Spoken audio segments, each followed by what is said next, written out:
Bowing to everybody as he has done throughout the course of this year. That kid's fast. Look at him go. I don't want to play him in a game of tag. Fans, stay connected to your Phillies with all the speed, coverage, and control you need with Xfinity X5. This is beyond Wi-Fi. This is X5. Warm afternoon here at the ballpark. Game time temperature is about 90 degrees. Take a look at the Braves lineup, brought to you by Xfinity, the fastest internet in Philadelphia. Ronald Acuna leads it off in right field. Ozzie Albies is at second base. They've combined for 12 RBIs in this series. Freddie Freeman hits third. Josh Donaldson, good numbers against Aaron Nola. He's had a decent series and a decent run since the All-Star break. And then McCann is back in lineup as well. Facing Aaron, who on the year has 8 wins, should have more. 8-2 with a 3.64 ERA. Opposition hitting just .234 against him. And John, he's had success against the Braves during his career, and man, do the Phillies need him to have success here today. Yeah, Tom. I mean, no doubt about it. You know, you hate to say, well, you can't get swept at home, because obviously you can, but the way the Phillies have played the first 2 games, you know, this is what an ace is all about. If he could come out and dominate this lineup tonight that scored 24 runs in the first 2 games of this series. And amazingly enough, Freddie Freeman's only 2 for 3 in those 2 games. Yeah. Which tells you what he's doing when he doesn't even have to swing the bat. He's still getting on base and scoring runs. But, you know, look, we talk about all the time. Aaron loves this type of weather, hot, muggy.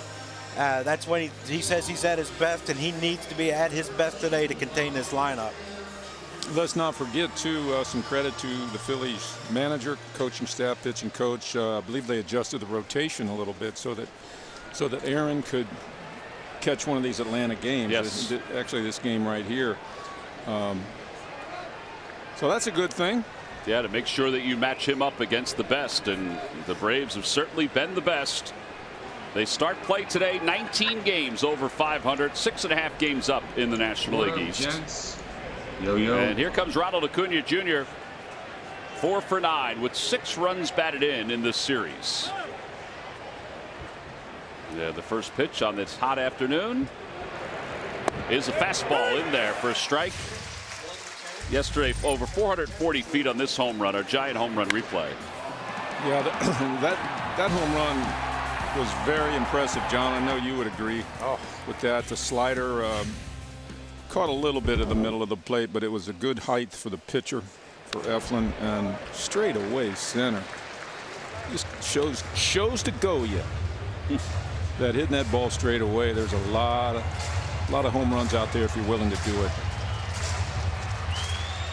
I mean, you saw him in the home run derby, though. He was one of the few guys. He was hitting a lot of home runs to right field, center field. I mean, just unbelievable power for a 21-year-old kid. Curveball hit foul up to the right. So even that pitch right there in an 0-2 count with what's been going on the last 2 games, I mean, I'd have been just a little thinking about wonder if they want to loosen this up here a little bit. And right away, Aaron throws a pretty nasty curveball, outer half of the plate, and he goes right out there and gets a piece of it.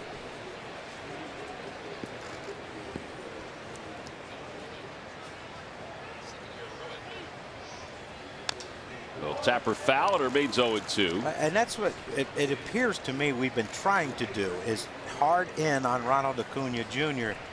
And yesterday we saw it. Zach couldn't get it in there. He walked him. Yeah, and Aaron didn't get that one in there either.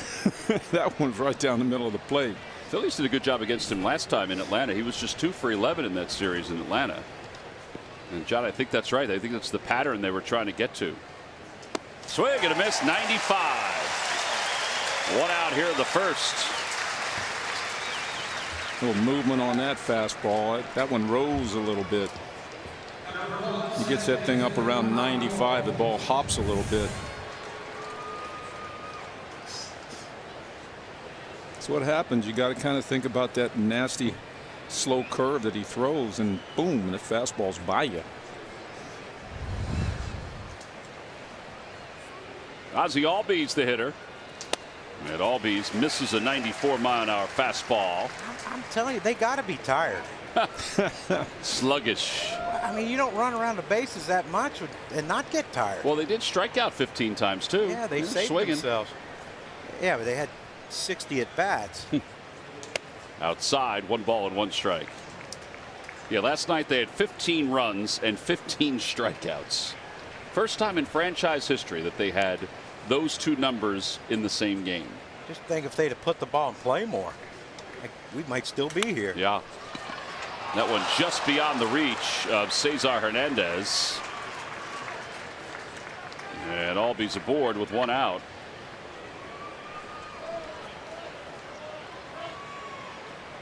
Freddie Freeman coming up. Our Nissan upgrade to the technology of tomorrow today. 41 RBIs on the road, 41 of his 81. So split basically down the middle. He is a ball player. He is a gamer. He plays every day. There's not much to him other than he hits to all fields. He doesn't mess around. He stays in that batter's box. He's a great defensive first baseman. I would say one of the most underrated National League players in a long time. You know, over the last 5-6 years. Well, I guess if they get to the postseason for a second straight year, people will take notice more and more. You know, he's the answer to a lot of trivia questions, and not many people know that. I mean, you come up with some things, and Freddie Freeman's the answer. Well, it's true. Another throw over, and Albies back on the backside of that bag. Speed too. He scored on that double yesterday. Twice he scored from first on doubles by Donaldson. That's why I said we're trying to wear him down. That's a heck of a lead by Albies. And they're trying to keep him close. Rob Thompson's going to go to the phone to see if Albies may have been pegged on that one from Rhys Hoskins' tag.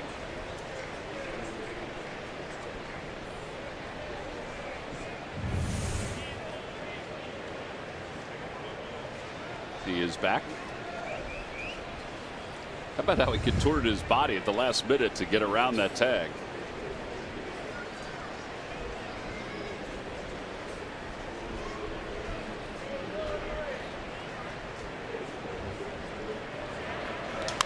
Freeman fouls it off to the left. One thing that stands out about Freeman, he's one of 6 players in Braves franchise history with 300 doubles already and 200 home runs.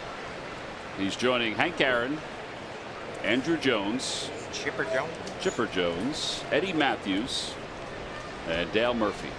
I mean, that list alone. A couple MVPs in there, isn't there? Yes, sir. Aaron Nola leads all of baseball and throws to first base, does he not? He does lead all of pitchers and throws to first base. Just try to keep the running game in check. So those are all called by the dugout then. You know, Yes. I would think most of the time. I think 9 out of 10, yeah. Dusty's usually making the call. Swing and a miss at the curveball, 0-2. Got away with that one. 80 miles an hour right down the center of the plate. Look at this one, Michael. But that's the value of having such a spread between your fastball speed and your curveball speed.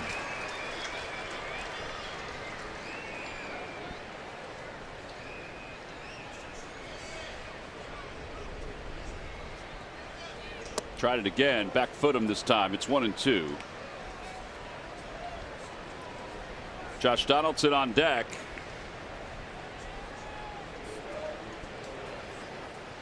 Aaron, in his 3 games against the Braves this year, is a 2.95 ERA, 21 strikeouts in 18 2/3 innings. Ground ball back to the box. Good feed at second and a double play. A 1-6-3 double play, and the side is retired. No runs, 1 hit, and nobody left. We move on to the bottom of the first.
Here in the bottom of the first inning, or he's just trying to shade his eyes from the sun.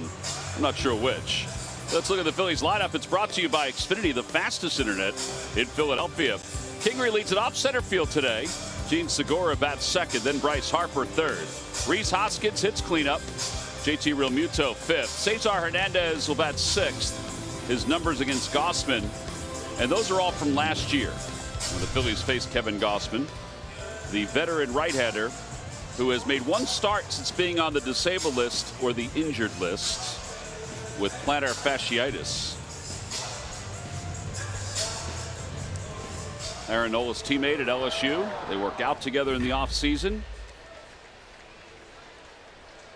And Kingery will lead it off. Kingery 3 for 10 in the series with 2 doubles.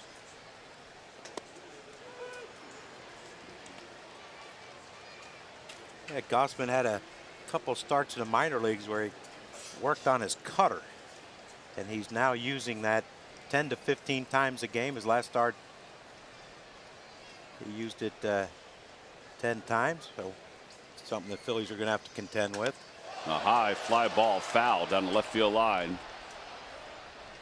Right, it's a sweet 3.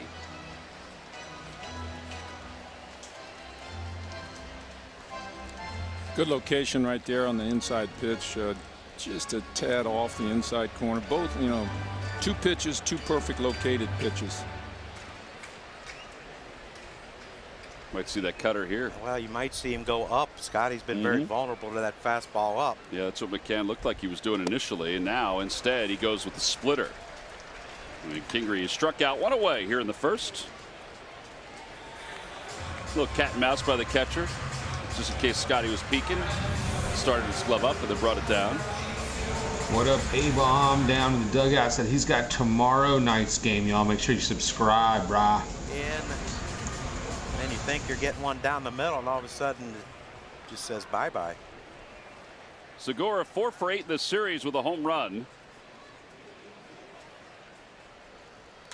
Popped it up. Donaldson. I didn't think he saw it right away. He knew it was in his area. There are 2 outs. And here comes Bryce Harper. It's only 3 pitches and there are 2 outs. Or 4. Tell you what, if they change the rules where you can strike out with 2 pitches, make the games go faster. I'm not sure it would increase the strikeouts any more than it already is, though. You can't do it anymore. 15. The Braves struck out 15 times yesterday. They got 15 runs. Yeah, one every 6 plate appearances. Everybody had to get 7 at bats, right? Yeah. Harper on the day they gave out his replica jersey. Stands in. They're at the bottom of the first. And he hits one out toward right center field. Inciarte going back toward the fence. It is gone! Bryce Harper in the bottom of the first inning. His 18th home run of the year, and the Phillies jump out to a 1-0 lead.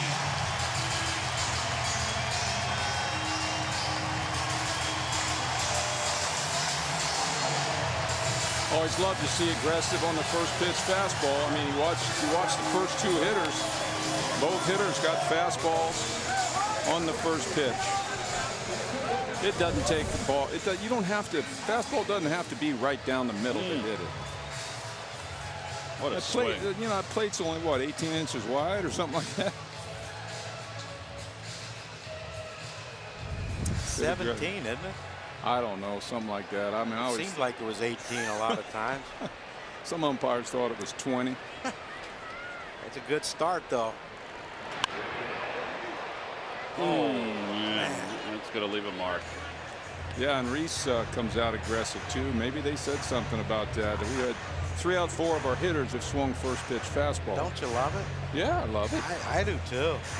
I think sometimes they're too passive. I wish Kingery would have.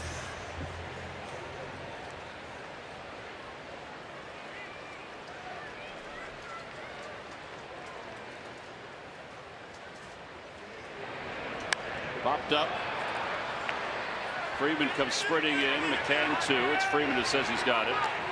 That one was up there, wasn't it? Sure was. A run does score though on the home run by Bryce Harper. Only 7 pitches for Gossman, but one of them went out into the seats. First they gave him the jerseys, and then he gave them a home run. That's kind of reciprocal. Gives the Phils a 1-0 lead as we go to the second inning here in Philadelphia.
Yo, guys, this is the Bone Crusher bringing you the game today. I'm actually in the kitchen cooking literally Philly cheesesteaks. You can probably hear the sizzling back there. Harper's home run. I will catch up with you shortly.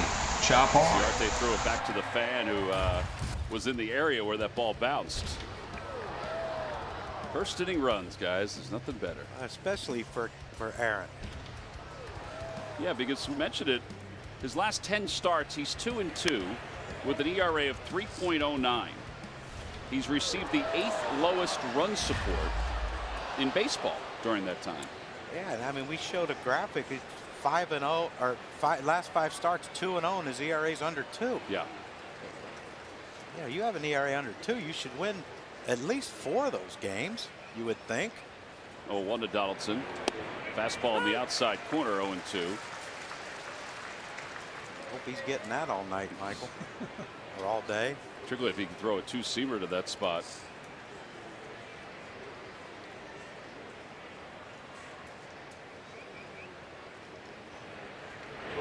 And a called strike 3 right on the knees. 2 strikeouts.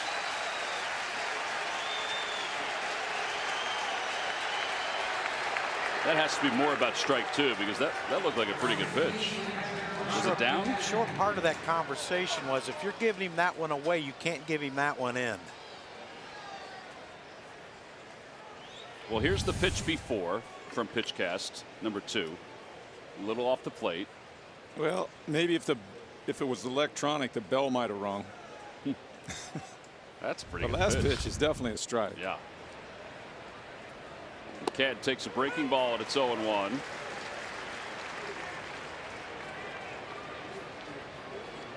.24 career home runs against the Phillies for Brian McCann.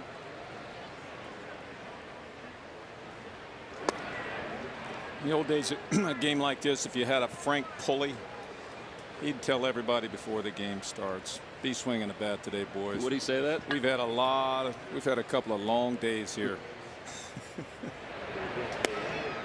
They used to do it.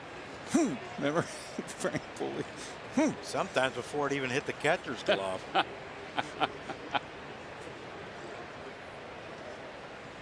2-1 to McCann. Didn't play yesterday, but played game 1. He's 2 for 4 with a home run. Hit a long home run too. Game 1. 8th all time among catchers in home runs. with 280.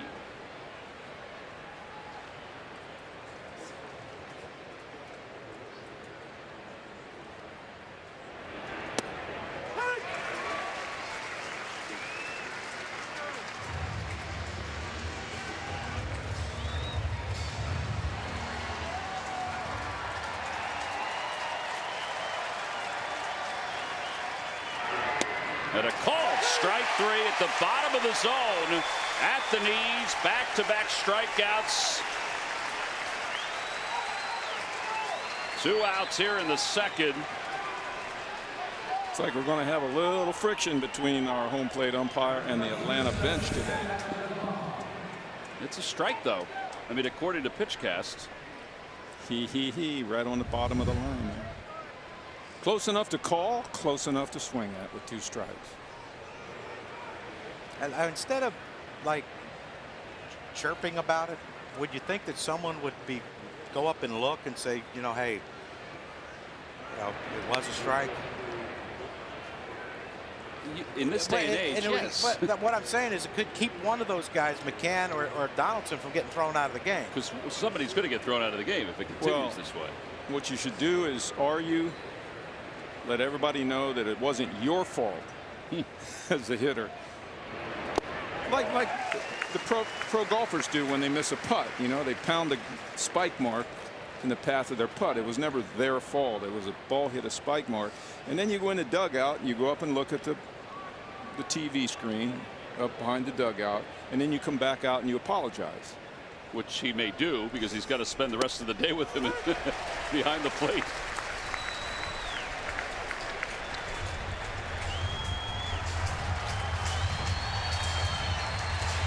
We got a hat trick looming here.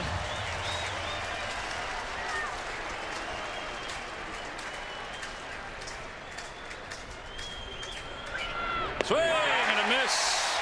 He wasn't about to leave that up to the umpire. Nope. Nola strikes out the side.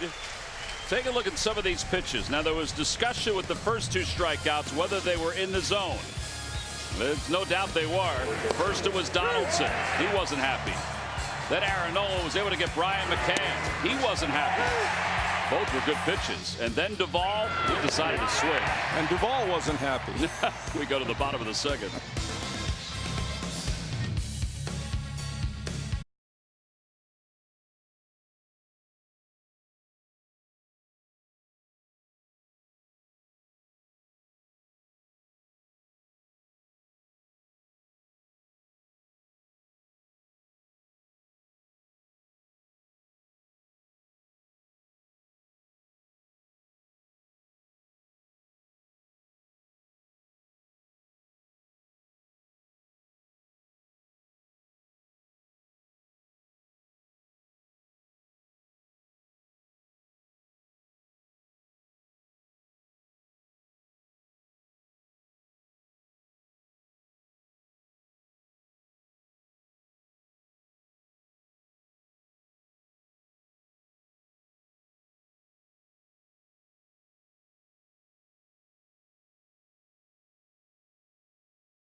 The keyword to text in to receive a valuable offer from Giant Food Stores, official grocery store of the Phillies. Phillies have already hit a home run off the bat of Bryce Harper. Ryan Blakeney at the end of the inning walked to the right as Brian McCann came out to warm up Kevin Gossman, and nothing was said. Thought maybe there might be something said. Yeah, watch a pitch, close pitch here that's called a ball. See if nothing's said. JT 2 hits in the series. Bouncing ball foul. Somebody said let's get aggressive today. down in that batting cage.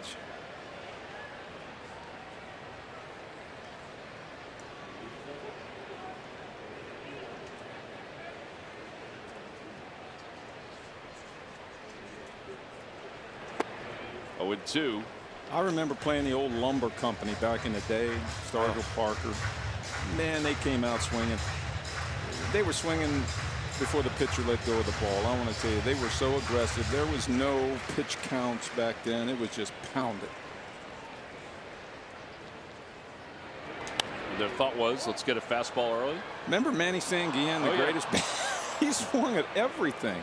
Curveballs, and he could hit a line drive on the first bounce. They honored those guys. We were out in Pittsburgh last week. Yeah. I did. I got a kick out of it. I saw the guy Ed Ott. Ed Ott. That tackled me on the way to the mound one time. I think you could tackle him now. I'm just going to say he looks a little old. I wonder why. Michael, you've seasoned well. Let me just tell you. Johnny? How in the hell can those people get old, Michael? Really? Look at all those guys standing there, and Ott was on a radio or a TV interview, and I'm, geez. 1-2 pitch. Swing and a miss. A fastball from Gausman. Second strikeout.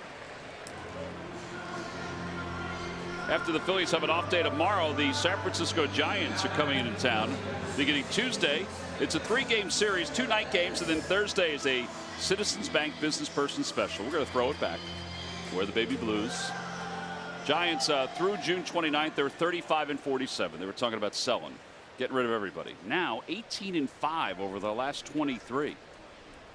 And they're closing in on the second wild card spot. So, you know, the Phillies come into play today, still with the wild card, well within reach. I mean, just a game back.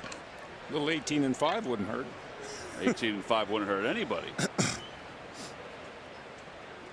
But the Giant half games behind the Phillies, or 3 games behind the Phillies.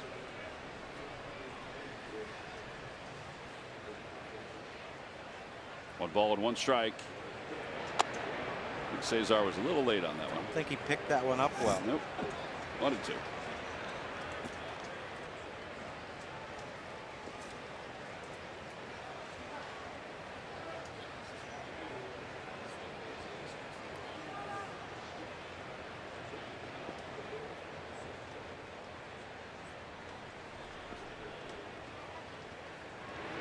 A little low, 2-2.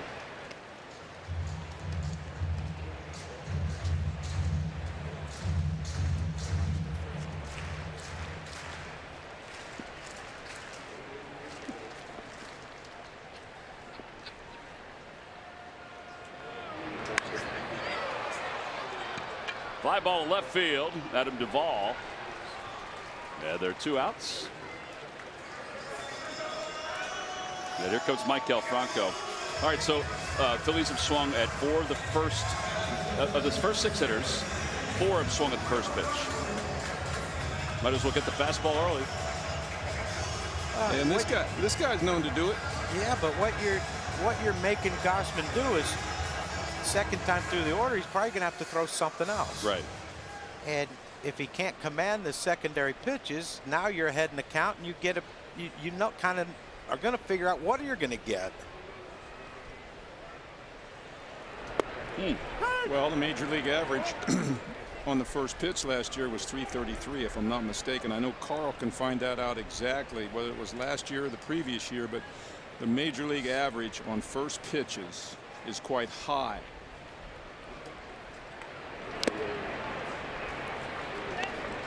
Now, why they don't swing at first pitches more often is beyond me. But I know it's a great pitch. It's a fastball pitch generally.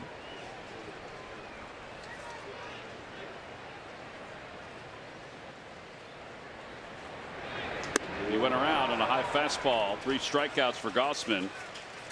So Gausman has thrown 20 pitches. 17 have been strikes. Nothing across for the Phils. We're moving on to the 3rd.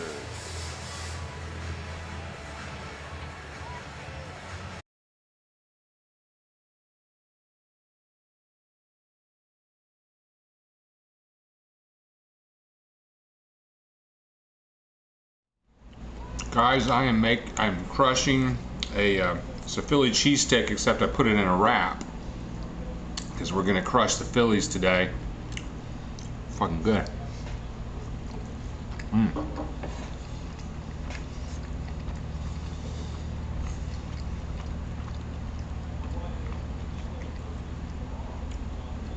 Got steak, provolone, onions, peppers, tomatoes, mayonnaise, mustard, salt, pepper, and a little chipotle thing. Bam!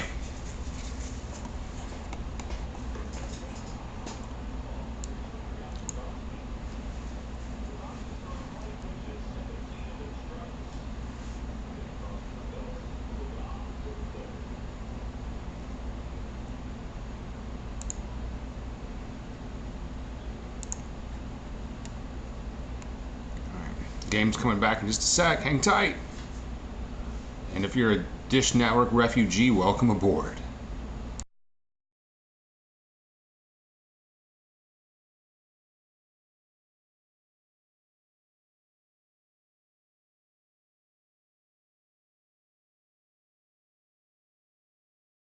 Your favorite baseball team is easy on the My Teams app, presented by your Philadelphia area local Chevy dealers. Top of the third, 1-0 Phillies on a home run by Bryce Harper. And Ender Inciarte will lead it off against Aaron Nola. Nola has 4 strikeouts through the first 2.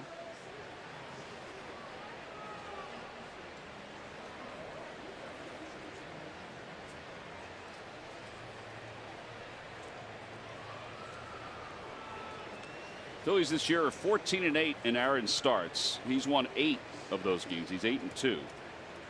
He has not received a decision either way since the 7th of July. Starts Inciarte off of the curve.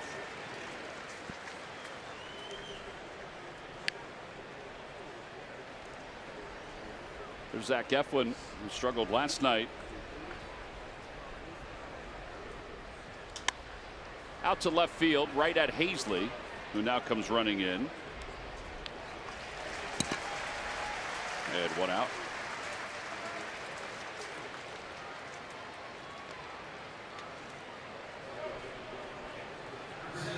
Zach last night, you know, the first inning we saw a lot of life on his fastball, and his cutter had the depth it wanted.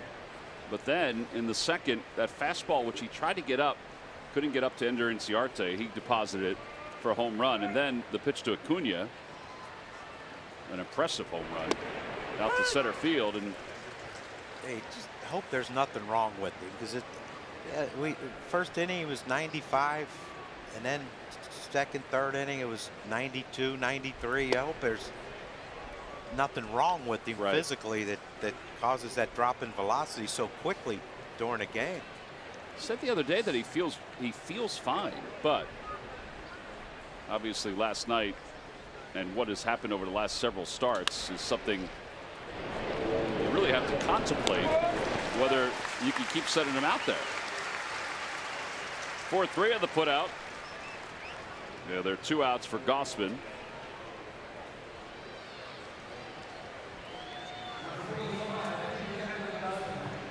"30 pitches, almost through 3 innings. That's a good number for us." Yeah, I think both guys, I mean, they're throwing strikes. This has got to be a weird at bat, doesn't it, for both guys concerned? Yes, I would think so. I mean, you got to try not to start laughing. You got to throw him one of those 2-seamers, right? Get him to jump off the plate. Although he's really far away from the plate. 2 buddies went to LSU. You wonder if they talked about this moment. I guarantee you they'll be texting after the game. You wonder if they talked about, like, hey, I'll throw you fastball, you got to throw me one too. All bets are off 0-2 though. All bets are off if there's anybody on base. For sure. 8 pitches, 7 strikes, 33 through 3 for Nola, and 5 strikeouts. We're on to the bottom of the third.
Kicking of this, right? Charlie Manuel and Larry Boa managing against each other today. It's all part of the Phillies Charities fantastic auction that took place earlier this year.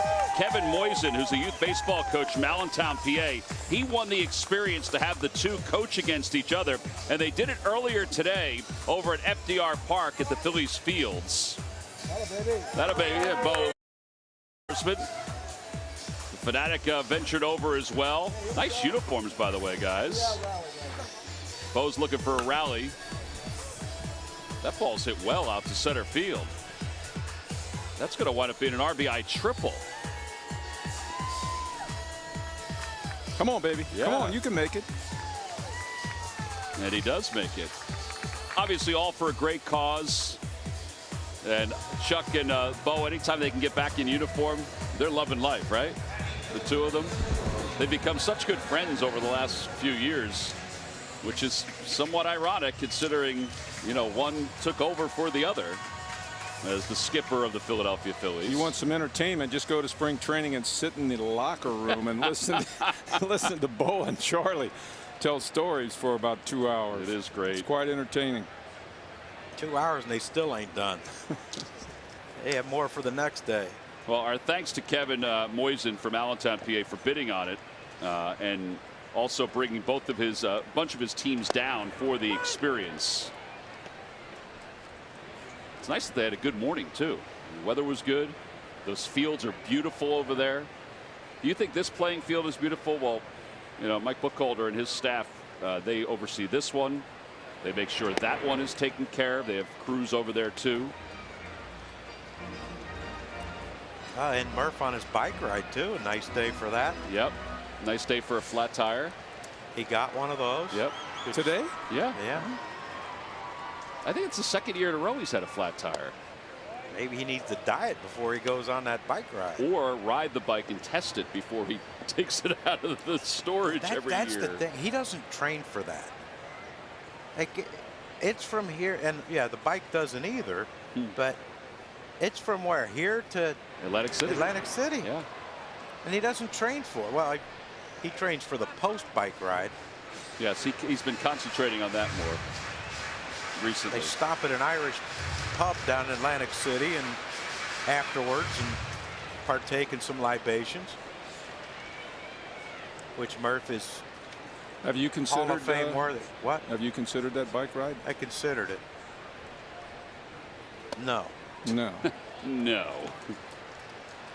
It's how many miles is it? 65. Oh, geez, it's 65. Yeah. Wow. He's got a good group with him. So no, I didn't. Really? Never contemplated. Might if it were 30 miles or something. Downhill. Hazley out to center field. That's well struck. Inciarte going back, and it is gone. It slipped right next to the 409 side in center field. Second home run of the day for the Phils. It's 2-0 here in the third. Nice little drop right in the corner out there, right by the 409 sign, John. Yeah, if that thing's over 5 feet to its left, it probably hits that little corner there and kicks toward right field. But I've been impressed with Adam. He's put some really good at-bats.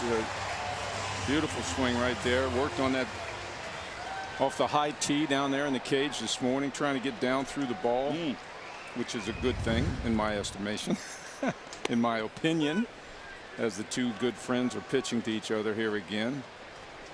But yeah, he's put some, what I like about Adam is he's put some really good at-bats on left-handed pitchers.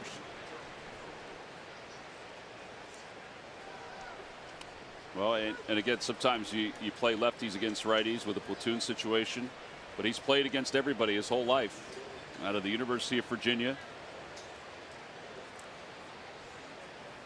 Phillies former first-round pick, and now another first-round pick, Aaron Nola, and he fouls that one off McCann.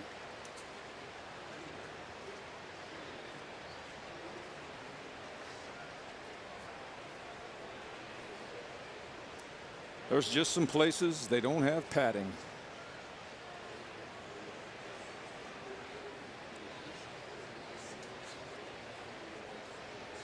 It was a changeup too, I think. Seasons Pizza sponsoring today's giveaway. That's something I could consider, John. The heck with that bike ride. I think we all would trade some pizza for a bike ride. We'll get it too. Look at Aaron. Huh? Ownership. Oh, yeah. Now we're definitely going to be.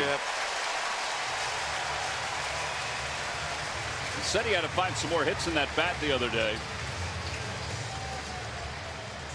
Freddie Freeman's over there thinking, you know, I hit the same ball and you catch it, turn it into a double play.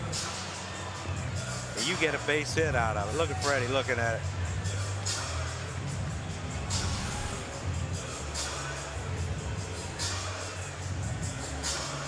CNI, baby.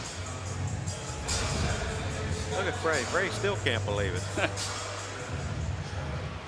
See that? Now that wouldn't play back in the day. Freddie, you're trying to make friends with the opposing pitcher. I mean, nothing wrong with that. Don't give him the time of day, Aaron. He's trying to now he's imitating. Get some hits. Did you see him imitating him? I did not. Aaron got out in his crouch and he started doing the back and forth stretch type, and Freddie was behind him doing the same thing. Kingery bunts toward third, foul, fortunately. And beyond Gossman. Good out. Now Freddie's telling him, hey, that ball was popped up foul. What are you running for? He's helping. He's coaching. He's explaining to him that he should have returned back to the bag. Good idea, though. Scott Kingery dropping that bunt. Very good idea.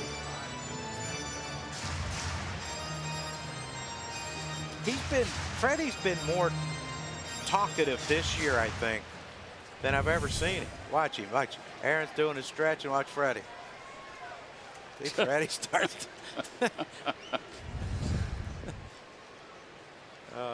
That's the beauty of being a first baseman right there. Yeah, a lot of free time. Fly ball out to right for Acuna. Develop a nice rapport with the other team. And one out. He's still working him over there. Phillies baseball is always live with MLB at bat. Follow the action with game tracking, video highlights, along with up to the moment stats, standings, breaking news, and more. Download MLB at bat today. It's your #1 app for Phillies baseball.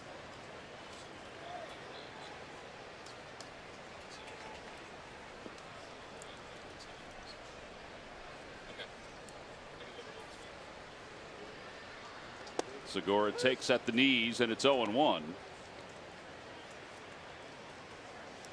Segura popped out to third, his first at bat.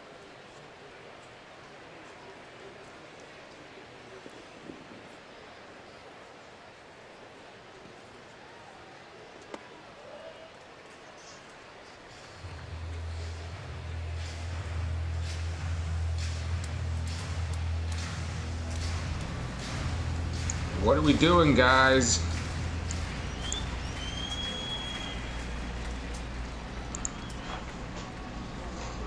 Finished crushing my sandwich, but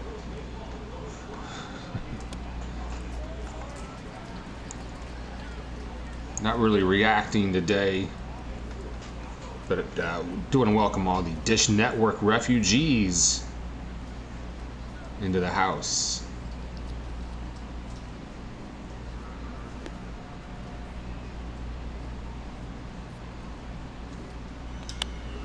Now the right field line, 2 balls and 2 strikes. I was hoping the Phillies announcers wouldn't come back.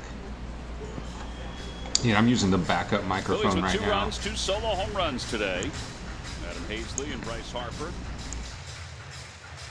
Now 133 home runs for the season. They came in 12th in the league in home runs. Got Minnesota 200 already. I don't want to say that it wasn't expected, but I don't think anybody expected they were going to hit like that. A little tapper foul. What's the official word on the ball being harder this year? Well, I think It's official. Yeah, I think there was an independent study done. And The core's, someone said that the core is smaller. Did they? And they, I was told they got like a new machine and now they're wound tighter. That's the thing that came out of the studies, that they are wound tighter, so the laces are not as high. Ball hit sharply. That's a fair ball down the left field line. Shit. It's going to go to the corner. Here comes Aaron Nola. Aaron Nola to third. He'll be held there. A double for Segura, his 22nd of the year. Second and third, one out. Should be a real nice opportunity for Rhys Hoskins coming up here. Well, first we got to get Bryce. No, I would imagine he'll get the go right that's ahead. a good idea. You're right, Michael. That wasn't too tough to figure out. They got to reload the music. You let this song play out if you want. Bryce ain't got the walk up. He's got the walk away. Who is that schmuck Push the on button and go to the next song, huh? There's like some third guy on this Phillies broadcast team. I don't think he's supposed to be talking, actually. Rhys just missed one the first time up with the one way up there behind home plate that Freddie Freeman I heard caught. it was wound tighter.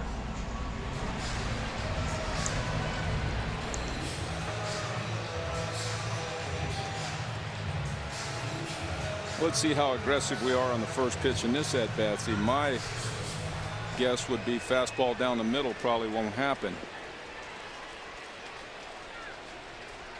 You surprised Donaldson's playing pretty much even with the base with Rhys? Yes, very much so. Give him back up, give him some little more room. Absolutely. It would be. And a liner out to left field. Coming on is Duvall. Nola tags, and then it's held.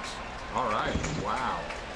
And that's just how things been going this series. Rhys hits a line drive, waist high to the left fielder with the bases loaded, and Aaron Nola at third base. Well, no, I don't. No one would have been sent from third base on that ball, but seems to me a little luck would have put that ball in the gap.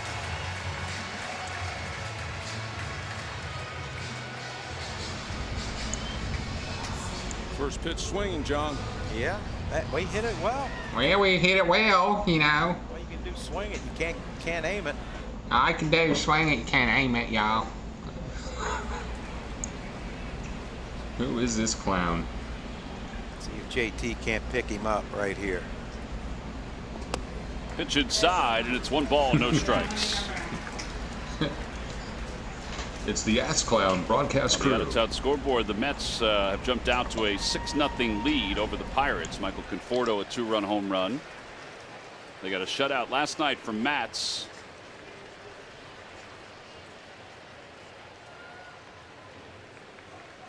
One ball and no strikes to JT. Now McCann's probably going to say, wait a second. Yeah. There he goes. That was a Snitcher strike. getting on him. They called it a ball, though. Definitely a strike. Well, they had a right to on that pitch. It was at the bottom of the zone, just as McCann's was.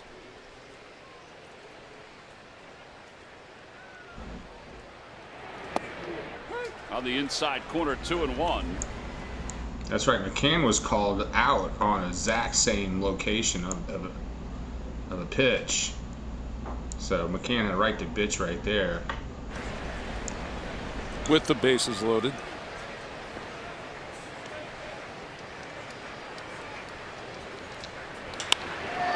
Fly ball out to shallow center. Playable for Inciarte. And the inning is over. The Phillies do get a run, though, on a home run by Adam Hazley to straightaway center field.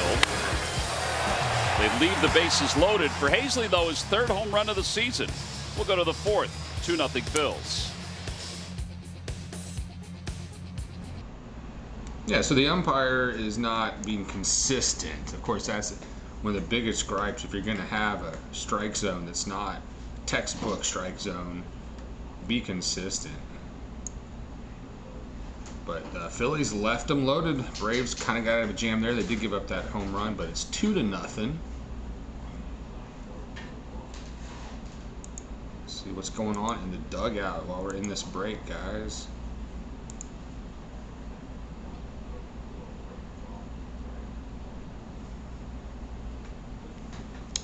Yeah, that's too bad, Mexican for Golovkin. It's not Phillies radio, but I guess they're giving me the Phillies TV feed. Their station there. It's a local. I guess it's a local feed.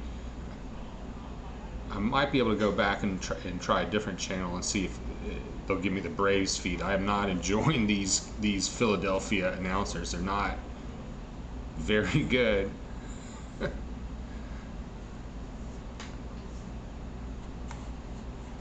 All right, good luck at practice, Brickmaster. And I'll see if I can just go ahead and switch over, maybe get the Braves broadcast up. So hang on a sec. We might be a little late getting back.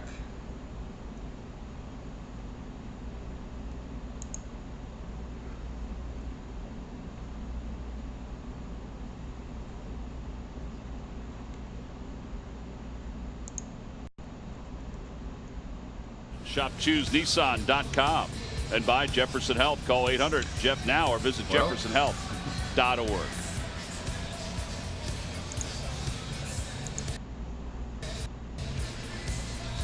It's like we're going to be stuck with Philadelphia coverage.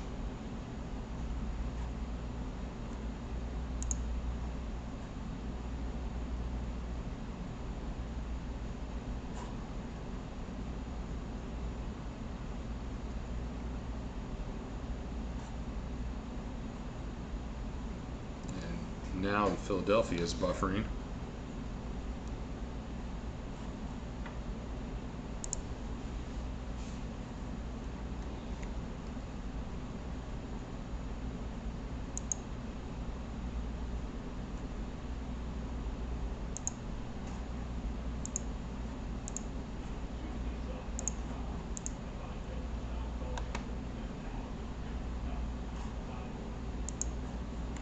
I should have left well enough alone, huh? We got you covered. We'll be back on the network in just a sec. It's going to be better than ever. 13 pitches, but he also had to run the bases. Went from first to third on a base hit and nearly tagged up on a line drive to left. So we'll see what, if anything, that took out of him as he makes his way through the Braves order for the second time here in the fourth inning. I can't explain how important that is. It's like you're doing a rotational lunge over and over again. On the back leg, you're exploding. Stability on the left leg on the lunge, landing. And when you do that 30 times, 15, 20 times in between an inning, you want to rest in between sets. You don't want to be out running around doing side-to-side moves off first, second, and running from first to third base. So we'll see, no guarantees, but we'll see if that affects him here. Let's make him work. 33 pitches for Nola in the first 3 innings with 5 strikeouts. He is pitching like an ace so far, and he's been backed by a couple of homers. And the first pitch at 92. Getting the over fastball for a strike. Ronald Acuna has a 3-game hitting streak on the line. He has a 31-game on base streak alive with a hit or a walk today.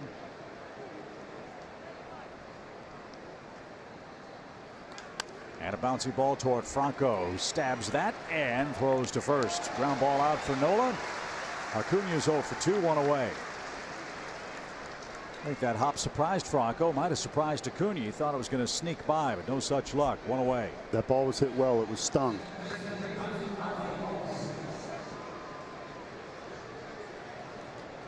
Ozzie Albies has the lone Braves hit. Just out of the reach of Cesar Hernandez in the first inning. He was erased on a double play.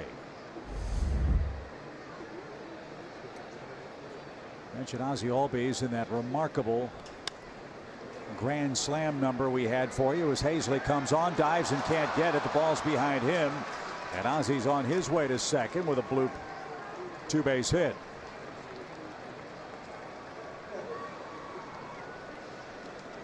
Albies the 5th in history with 4 or more grand slams before the age of 23. I mentioned Griffey, Ted Williams, and Eddie Matthews. I forgot to mention Giancarlo Stanton. Got to put Giancarlo in on that list as the Braves have something cooking with Freddie Freeman coming out. I love it. Ozzie works one into left field. Now Freddie Freeman really seeing the ball well right now. Good plate discipline. He's hot. He's feeling it. Chance to answer right here for the Braves. try to get on the board. Remember, they had a shift on for Freeman his first time up with Ozzie at second. They don't have that luxury. Big hole between the shortstop and third baseman. If Freddie can hit it there, but not with that hook. Man, is that a good pitch. It is. Nola's good at holding runners, but if for whatever reason he doesn't pay attention to Ozzie, I would love to see the steal right here. Try to get to third base with one out. I'm not saying it's going to happen because, again, he's good at paying attention.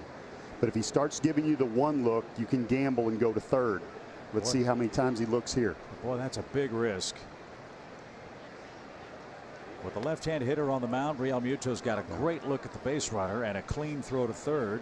And with Freddie in scoring position in the batter's box, don't know how many chances you're going to get. No, I just like, you know, again, it's not something you're going to do or force the issue, but if by chance he doesn't pay attention to him, you do it. Now, that was a 2 look, and what I mean is you time the looks to second base. First one was a 1 look, then he does a 2. Let's see how many he does here. Just 1, and the pitch straightens up Freeman. And that's how you hold base runners, because if you just 1 look every time, then the base runner at second base will take off after you 1 look when you go back to look home. So you got to mix in 2 and 3 looks to keep them honest, so they won't do that after a 1.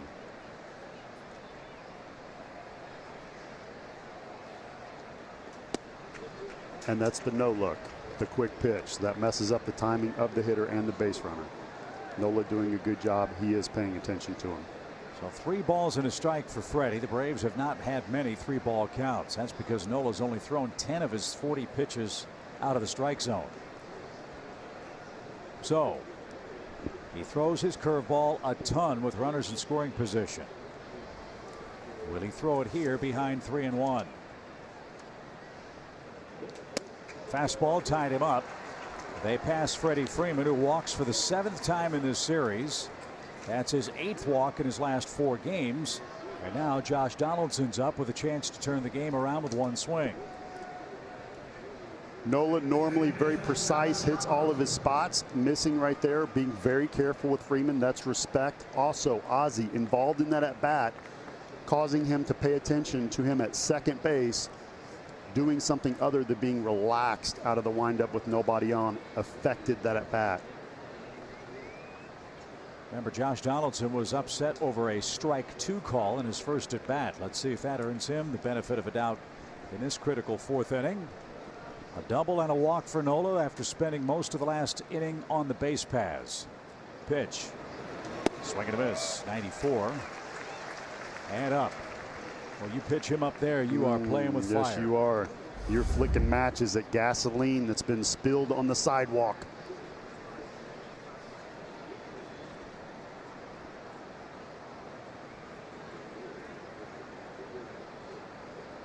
And Donaldson 6 out of 13 against Nola with a couple of homers. The pitch. Totally locked him up.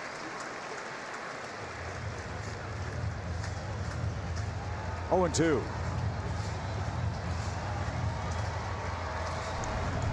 League hitting 152 against Nola with 2 strikes. They're hitting 130 against him with runners in scoring position and 2 outs. Come on, guys. Come on. And 176 with runners at second and third overall. That is ace-like stuff.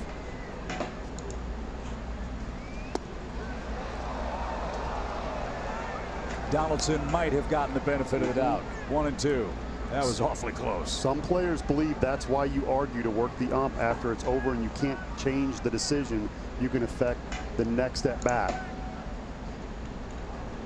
Umpires are human, and that just is what happens. I think you got away with one right there. Umpires are not humans, Paul Burr. 1 ball, 2 strikes. Albies and Freddie the runners. 2-0 Phillies. Nope. Make him work.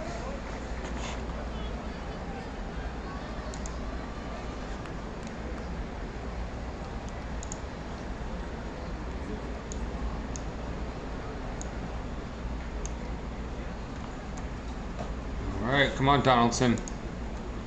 2-2 count. Pitch number 13 of the inning coming for Nola.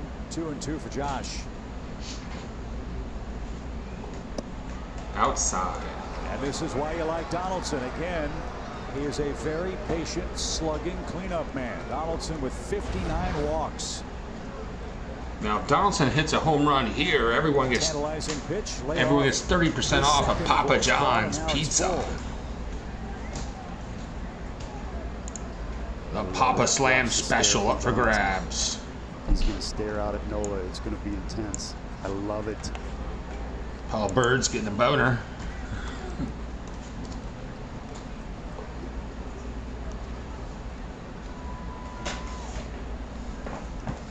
There's a very big pitch in this game. 3 balls, 2 strikes. It's huge. Oh, no! Donaldson was on his way to first base.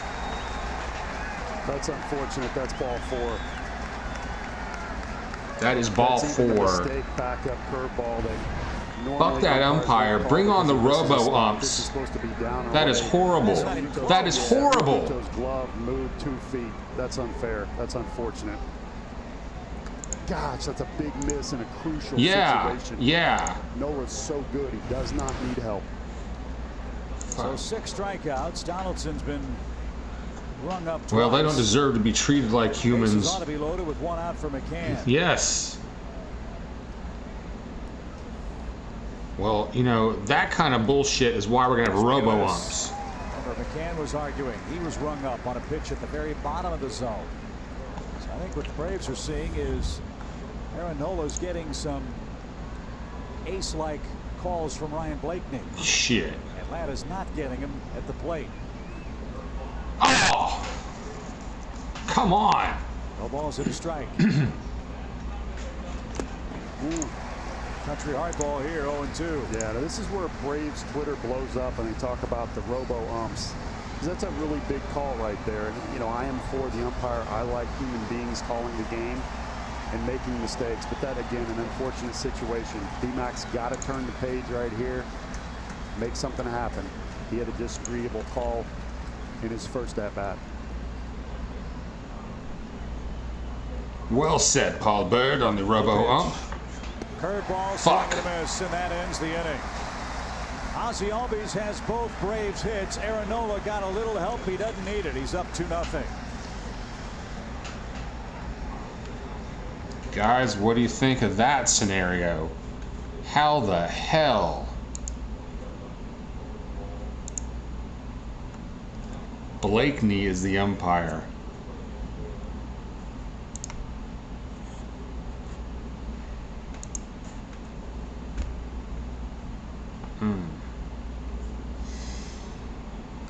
Yeah, second strike bias, right? It's statistically proven that umpires are more likely to call a true ball a strike when there are already 2 strikes in the count. Right now, or at least last year, they had about a 22% error rate on that. The 22% of the time last year, in 2018, they were missing balls that were strikes with 2 strikes in the count, if that makes sense. Which is better than it was 10 years ago in 2008. It was 36% of the time they missed that. That is unbelievable and unacceptable. And that's why the robo-ump is coming.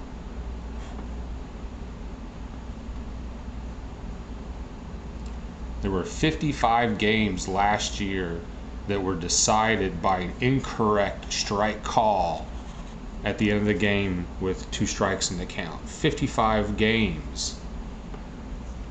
And some of those had significant playoff implications. A moment ago with 2 on 1 out, could not break through against Aaron Nola. So Kevin Gossman will try to continue, Birdie, a very impressive run for the Braves starting staff. That's our Georgia Natural Gas flamethrower. You know, I can take a loss. I can't. That rubs me. It takes me longer to get over a loss when it goes down in a situation like that where a bad call cost a game. That eats me up. You know, if I lose fair and square and the better team won, you know, I can handle that a lot easier. 3-1 is good. So this is gonna burn me all day. I'm so angry. That's fantastic, especially up here in the big leagues. Cesar Hernandez, Franco, and Hazley coming up. And Gausman misses outside. 1 ball, no strikes for Cesar Hernandez, who flied out to left his first time up.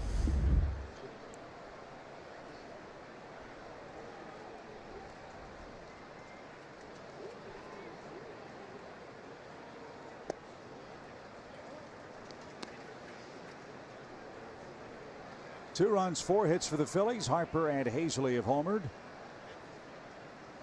Ozzie Albies has both Atlanta hits. Like to get Nola right back out there after a quick inning here. Fly ball toward left, long run Duvall. That's curling toward the stands. And it's going to bounce onto the warning track. No chance for Donaldson or Duvall to make the play. And it's 2 balls and a strike.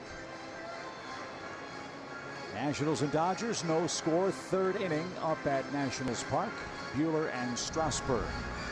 Braves head to D.C. tomorrow night. Then open up 3 with the Nats. Good matchup. Lefties Keuchel and Corbin will square off in a very big series tomorrow night. Big time shift. All right, sorry to interrupt those guys for a second, but our umpire tonight is Ryan Blakeney, and he is actually considered one of the better umpires. He has, it's called a BCR rate. The lower your BCR rate is, that means the fewer mistakes you make. He had a 9.37% BCR rate, which was 7th best in Major League Baseball between 2008 and 2018. And so this is he's one of the better pieces of shit, right? So full count for Hernandez, who thought he earned ball 4, and protects and flies that one out of play left side. And A-Bomb, sorry again, but I think A-Bomb has a point there about it being a psychological thing. You know, I think the umpire wants to inject himself into the game and be a factor in the game, and he's going to expand and shrink that strike zone as he feels fit.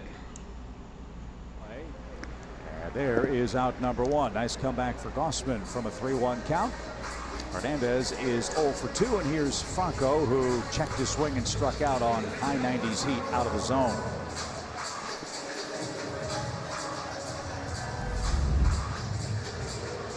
Interesting stat on Michael Franco, who's had a real roller coaster year at the plate for the Phillies. Franco's walked 31 times. Franco has been intentionally walked 17 times. You'd say, why in the world would a guy hitting .234 get walked intentionally 17 times? Well, early in the season, you might recall, Franco was batting 8th in front of the Phillies pitcher. And he had a very productive and destructive series against the Braves in the opening 3 up here at Citizens Bank Park.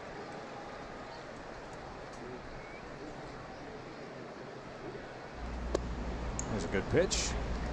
Franco way out in front. Yeah, guys, good call. Good takedown in the dugout. Yeah, I think I had tried to put that little piece of history from, I think you're right, it was 2012, out of my mind. That bogus infield fly rule call. Wow.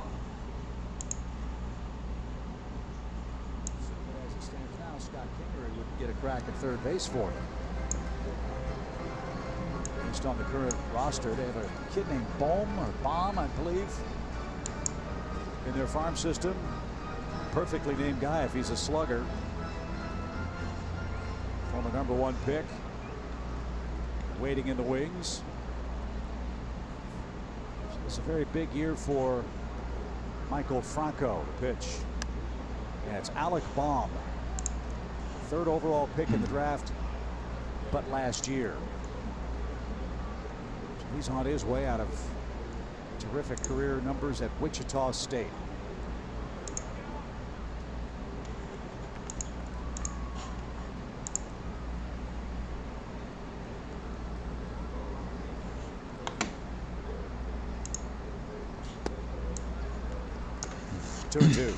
I would really like to see that curveball and cutter that Gausman worked on since coming back from the minor leagues. Especially to righties, up and into lefties. Would like to see him follow up with that, and I haven't seen that today. Not that he's pitching poorly. He has given up some runs, but swing and a miss. Franco chased another one out of the zone. One up, one down, and in the dirt, and that's the second out. And that's the split. It's so good, and I love that he got a strikeout on it. Great pitch, but again, this is the time where I would like to see that pitch displayed, and I think it would help him in the future. Adam Hazley is our StatCast AI powered by AWS. 104.9 off the bat, a little better than Major League average, and with the launch angle and the barrel contact, it was a nice home run to center field, which is not easy to do here. Center field is certainly legitimate. That's the deepest part. You know what I noticed about Citizens Bank Park and the forest out in center? What's that? They've trimmed the hedges out there. Can't remember who it was, but the Braves had a guy hit a ball into the deepest part of the park to center, and Adubel Herrera went reaching up, and his glove, while making the catch, went into the trees to bring it back. They've either trimmed those shrubs or removed them altogether. I remember that play. No balls, 2 strikes. It was all over the networks. The next day, you don't see a player going into a shrubbery to try and rob a home run.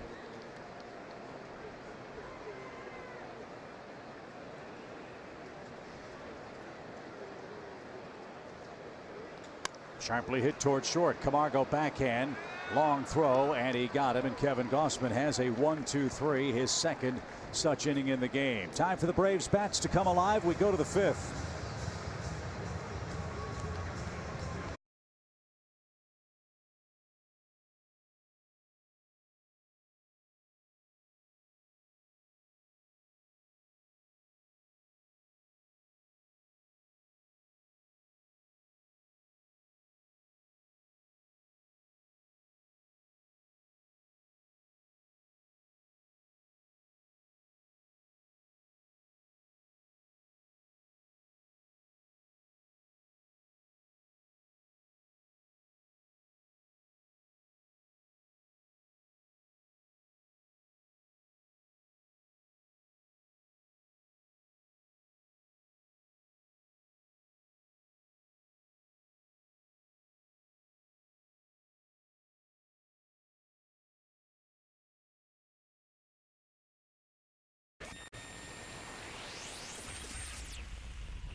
Now, we told you about the LSU connection between Kevin Gausman and Aaron Nola.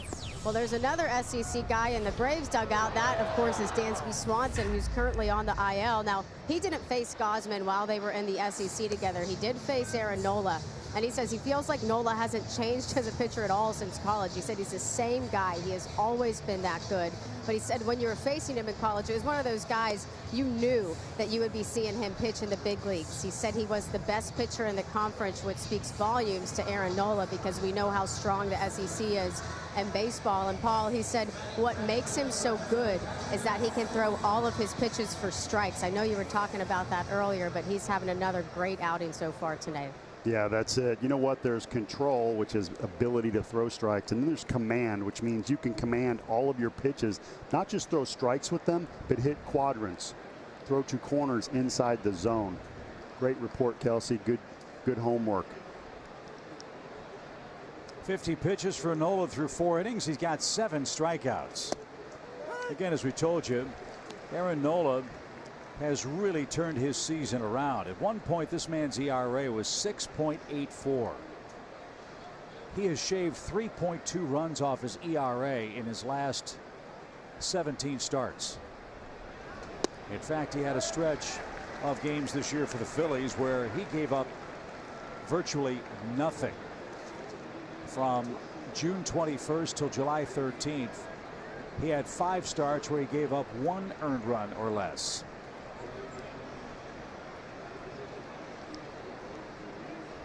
And that run is 5 of 6 as Adam Duvall combs a base hit to lead off the 5th inning. That's the first Brave other than Ozzie Albies to pick up a hit. So the second time through the order, Braves are seeing him a little better. Let's see if they can cash things in here. That hit came on an 0-2 count, a rare mistake. Watch this. That's a ball down and away. This is the difference between him last year and this year. He could not hit away. He is covering the outside part of the plate better than I have ever seen him in any of his years in the big leagues. It's tremendous. Ender hit a 2-run homer here last night. He popped out in his only trip today. Out of the zone and called a strike. Aaron Nola 9-3 against the Braves. 1 on opening day here. Braves clobbered him for 5 runs and 4 1/3 innings on June 15th. And after he made some adjustments, that's when things started to roll for Aaron Nola. In fact, when we saw Aaron down in Atlanta before that start, we were told around the 4 2/3 innings, 5 innings mark, it was as if he hit a gigantic wall and never was able to get over it. And that's exactly what happened down at SunTrust Park. But then July 2nd, 8 innings of 4-hit shutout ball with 8 strikeouts. That's how he's pitching today to this point.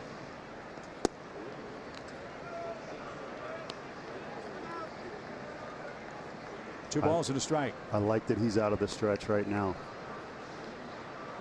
He's been much better out of the windup today.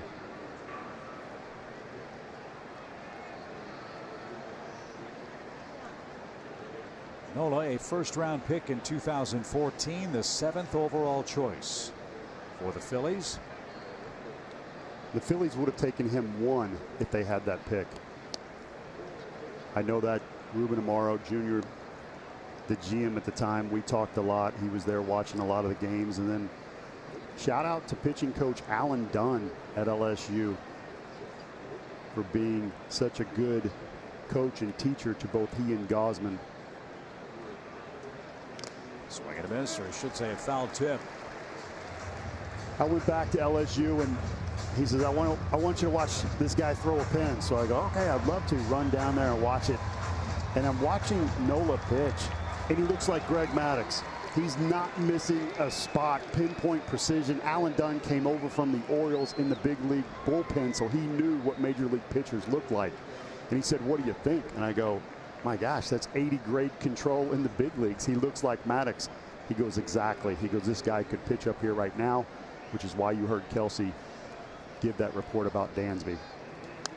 You know who the #1 pick overall in the draft in 14 was? Do you remember? I do not. Brady Aiken of the Astros. Carlos Rodon went 3rd. Kyle Schwarber 4th. Alex Jackson, who's now Braves property, went 6th. Nola 7th. Trey Turner 13th to the Padres. Sean Newcomb 15th. Touki Toussaint 16th. The Braves' first pick in that draft was Braxton Davidson, who was taken 32nd overall. But think about that from Atlanta's standpoint.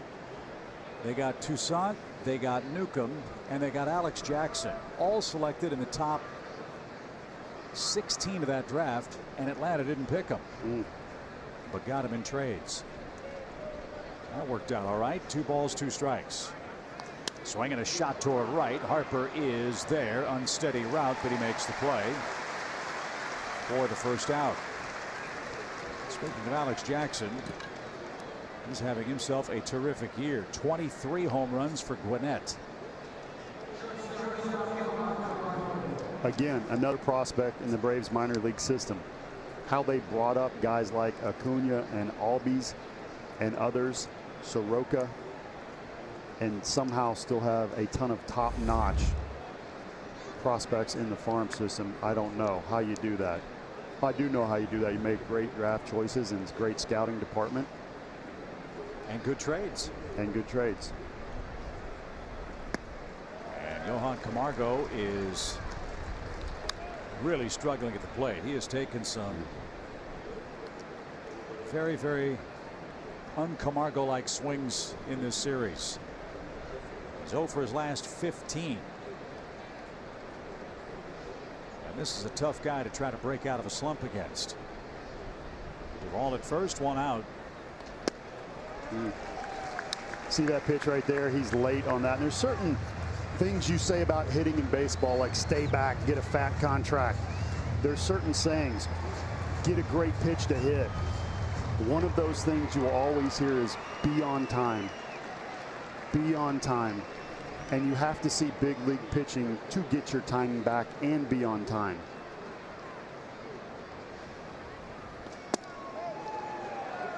We saw that with Austin Riley, the old rocking chair. Late on the fastball, early on the slider, back and forth, in and out, up and down. And Riley was racking up the strikeouts as a result. Camargo's had his share of those too. Braves have swung and missed 12 times in this game. 12 of the 62 Nola pitches. This one's dumped into right field. Harper got a good read on that one though, and he'll make the play. So after the single to Duvall, Inciarte and Camargo fly out softly, and that'll bring up Kevin Gausman, who struck out in his lone at bat. Stick with it, Johan. You'll get my timing back up here.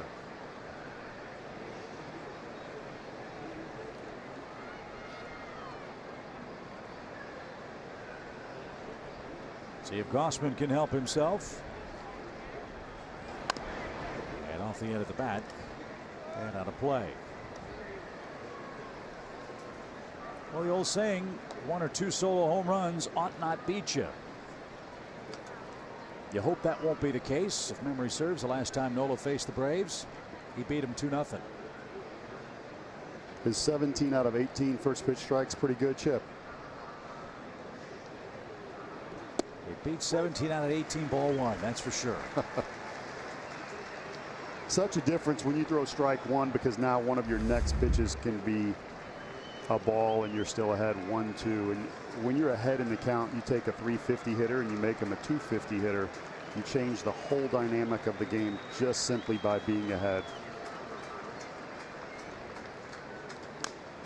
It's put in play, but Nola will throw out his former teammate, and that will retire the side. Duvall singled. He's left stranded at second, and Aaron Nola maintains a 2-run lead.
Braves are scoreless through their first 5 turns, sadly, against Aaron Nola. Kevin Gausman's given up a couple of home runs, one to Bryce Harper in the first, one's to Adam Hazley in the third. Braves have given him just 3 hits of support so far in the game. And Kevin will start with Nola, Kingery, and Segura as he starts his way through the Phillies lineup for a 3rd time. Braves are really hoping that Kevin Gausman can give this rotation a lift, a rotation that has pitched very well, but everybody in Atlanta remembers what Gausman did down the stretch when they acquired him from the Orioles on July 31st. Gausman went 5-3 with a sub-3 ERA for the Braves. So today his 2nd start since coming back from the plantar fasciitis problem. Had a fantastic start against the Nationals. He gave up only 1 run. Well, he's given up only 1 more than that against the Phillies and his old college teammate Aaron Nola, who was singled back in the 3rd inning.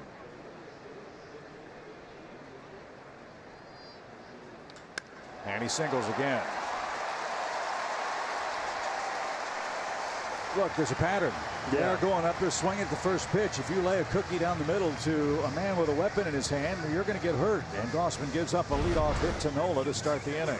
Well, and this is just a nice, easy first pitch fastball that gets middle instead of the outside corner. When a pitcher walks up the plate and he's hitting 0.50, I have no problem with less air. You don't need to be going for the corner. I am shocked that he hit the pitch, but unfortunately it drifted and got too much middle. First career 2-hit game for Aaron Nola. At the very least, I hope he picked up the lunch check. Maybe he's saying, hey, I want you out on the bases again. I don't want you rested in the dugout. And you're right, that's a off season of lunch checks.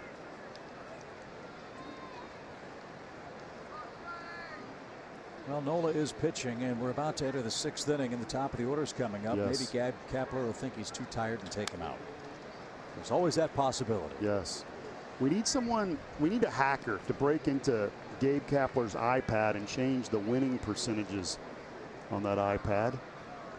He always has that updated, a percentage of or a chance that he will win the game based on the score, innings, things that are going on. I don't understand that program. I can't write that program, but it's there.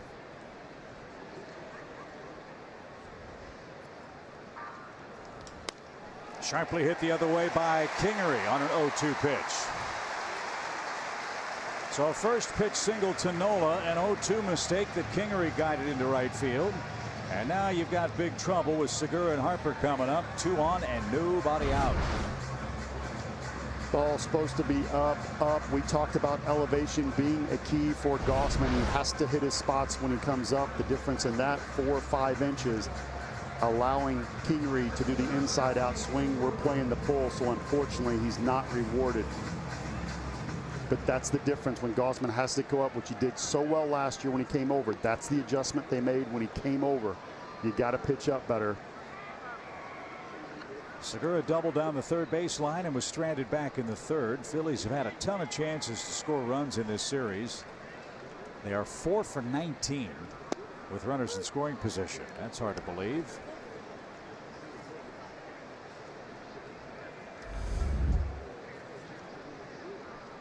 And they've hit 5 homers in this series, yet the Braves have won the first 2 handily. 3rd time through the lineup, Chip. Now this is when hitters get more comfortable because they've seen you that day. They start eliminating pitches. Please break out the cutter or curve. A base hit the other way on an 0-1 count. And now Bryce Harper is going to come up with the bases loaded.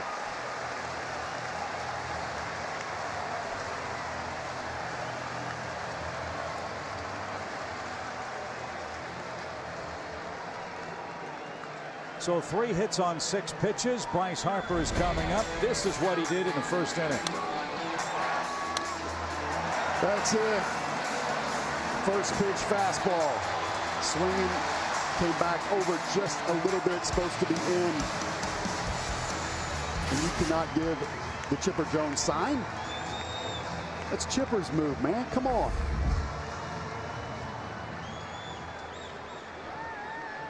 As we told you early in the series, Bryce Harper has been very good with runners in scoring position this year for the Phillies. 18 homers, 72 RBIs now, and he's going to try to deliver a knockout blow. And he tried to hit that one to, what's the farthest city from here? Reading, Pennsylvania. That would be a really... All right, how are we going to get out of this jam, guys? Ah, shit.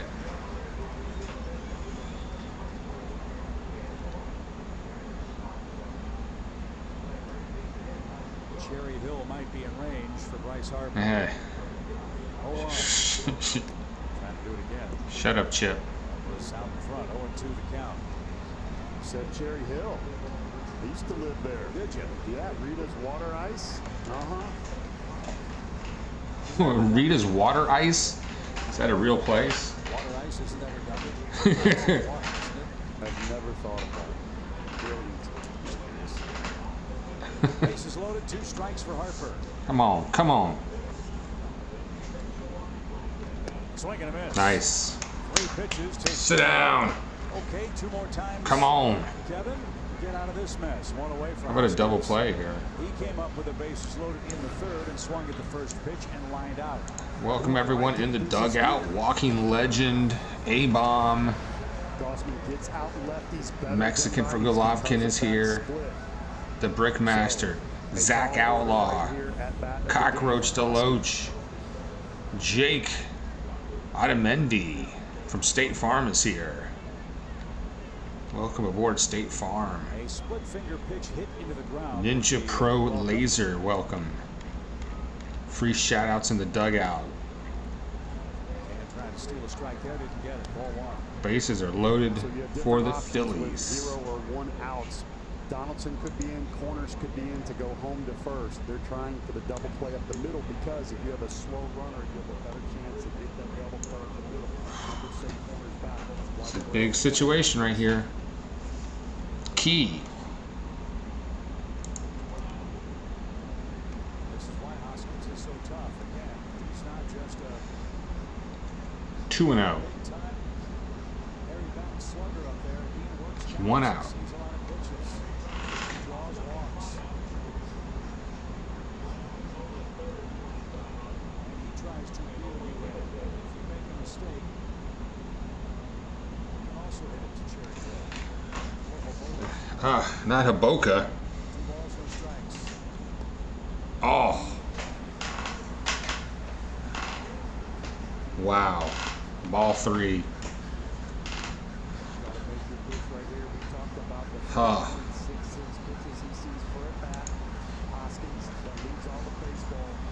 This sucks. Come on, guys. Let's get a double play right here. Phillies have the lead with a green light. Hoskins here. With 1 out. They did, and he pops it up. Thank you very much. Ozzie Albies. All right. And he's an infield fly. And the Phillies are 0 for 4 so far with the bases loaded. And Grossman is now 1 batter away from getting out of this gigantic race. Wow. Show sums up the 10 of the Phillies alive. Wow. You knew he had to come in right there. You turn a guy loose if he has a tons of home runs, RBI like Hoskins does, but the ability at worst to hit that sac fly. So you trust him in that situation. Could not have worked out any better for Grossman. But he's not out of trouble yet because here's Real Muto. Bases are still loaded with 2 outs. Remember, Aaron Nola started this inning with a single. He's been on the bases a lot longer this time than he was the 3rd. We'll see if that has an effect. Braves hit the 6th. They'll start with Ronald Acuna.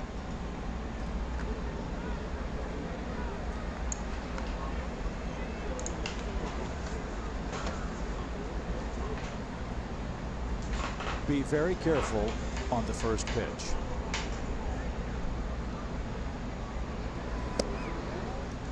Oh, that's a strike. But didn't get the call. Ball 1. Not a bad idea. Now go to work.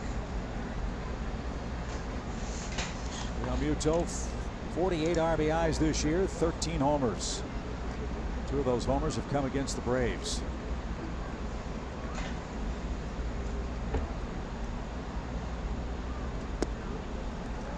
Oh. Another one they should have called a strike. This is is Realmuto's 13th at bat this year with the bases loaded. He's got 3 hits. Both of these clubs have made a lot of big pitches when they've had to. The offense has come by and large by home runs.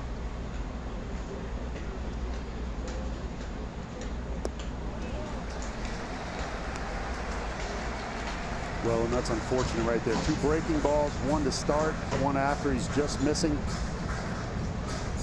You see Josh Tomlin, strike throwing machine in the bullpen. Well, they gave Hoskins a green light. I'm guessing Realmuto won't have one here.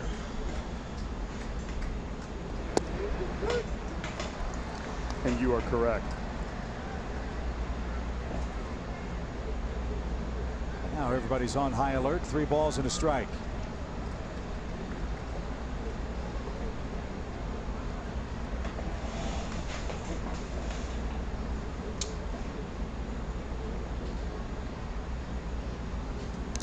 Ow. Back-to-back fastballs. Foul. Realmuto took one, fouled one away. Went off the face mask of the catcher there. That looked Can painful. Kevin Gausman make one more big pitch? And get out of bases loaded, nobody out, with Harper, Hoskins, and Realmuto on the lineup card. Here we go. Split for a strike, split for a strike. Full count. The pitch. 3-2, runners go. Swing and a fly ball, belted to Shit. the left. It's a grand slam.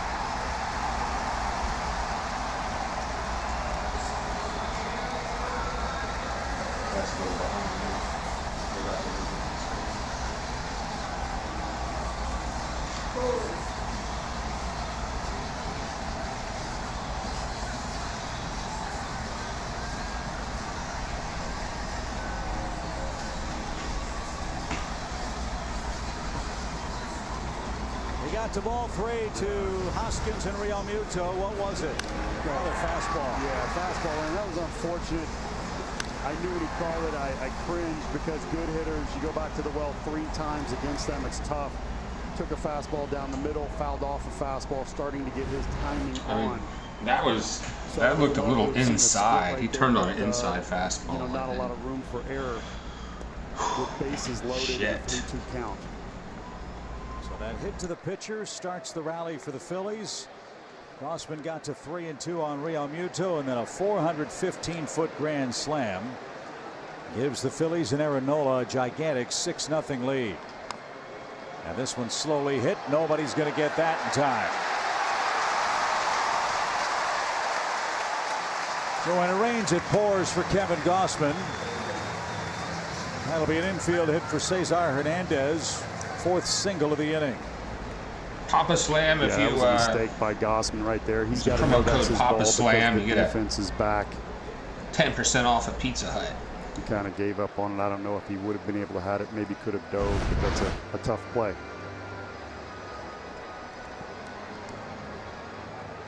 That's the area the infield calls the Bermuda Triangle. Disappears. You just can't get to it.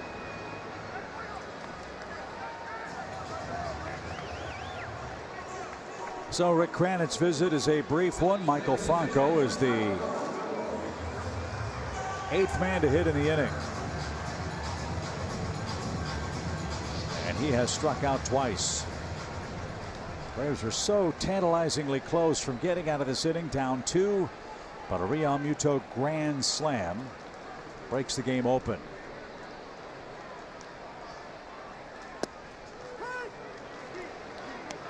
My guess is Rick Kranitz said, get this guy, go after him with your best stuff, and get back in the dugout.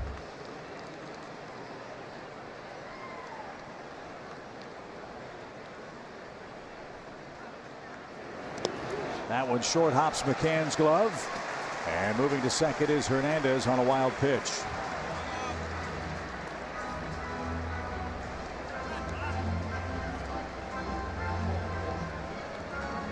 23 pitches for Gausman.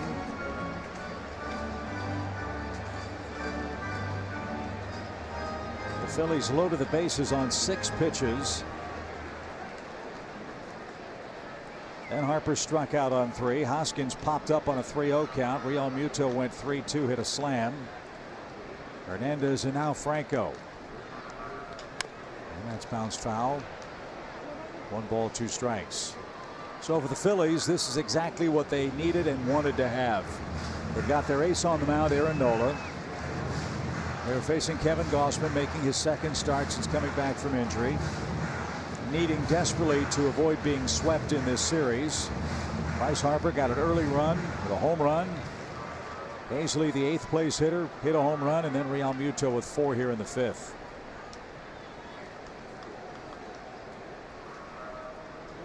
And a swing and a miss. That's the hat trick for Michael Franco. So the Phillies put 4 on the board in the 5th inning. Their 3rd of 3 homers, a grand slam.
August is full of great college nights, starting with the University of Kentucky on August 1st. Georgia Tech on the 13th, Tennessee 21st, Georgia State August 22nd. And don't forget about Georgia Southern. So many more. Each ticket package comes with an exclusive co-branded hat, but quantities are limited. When you do research like Chip Carey on your computer, type in braves.com/college nights to see a full list of schools and get your tickets. Kevin Gausman pondering what might have been. As the Braves go to work in the 6th inning, Aaron Nola, his former LSU teammate, enjoys a 6-0 lead with Acuna, Albies, and Freddie Freeman coming up. Waddle is 0 for 2. Nola's trying to stop his on-base streak.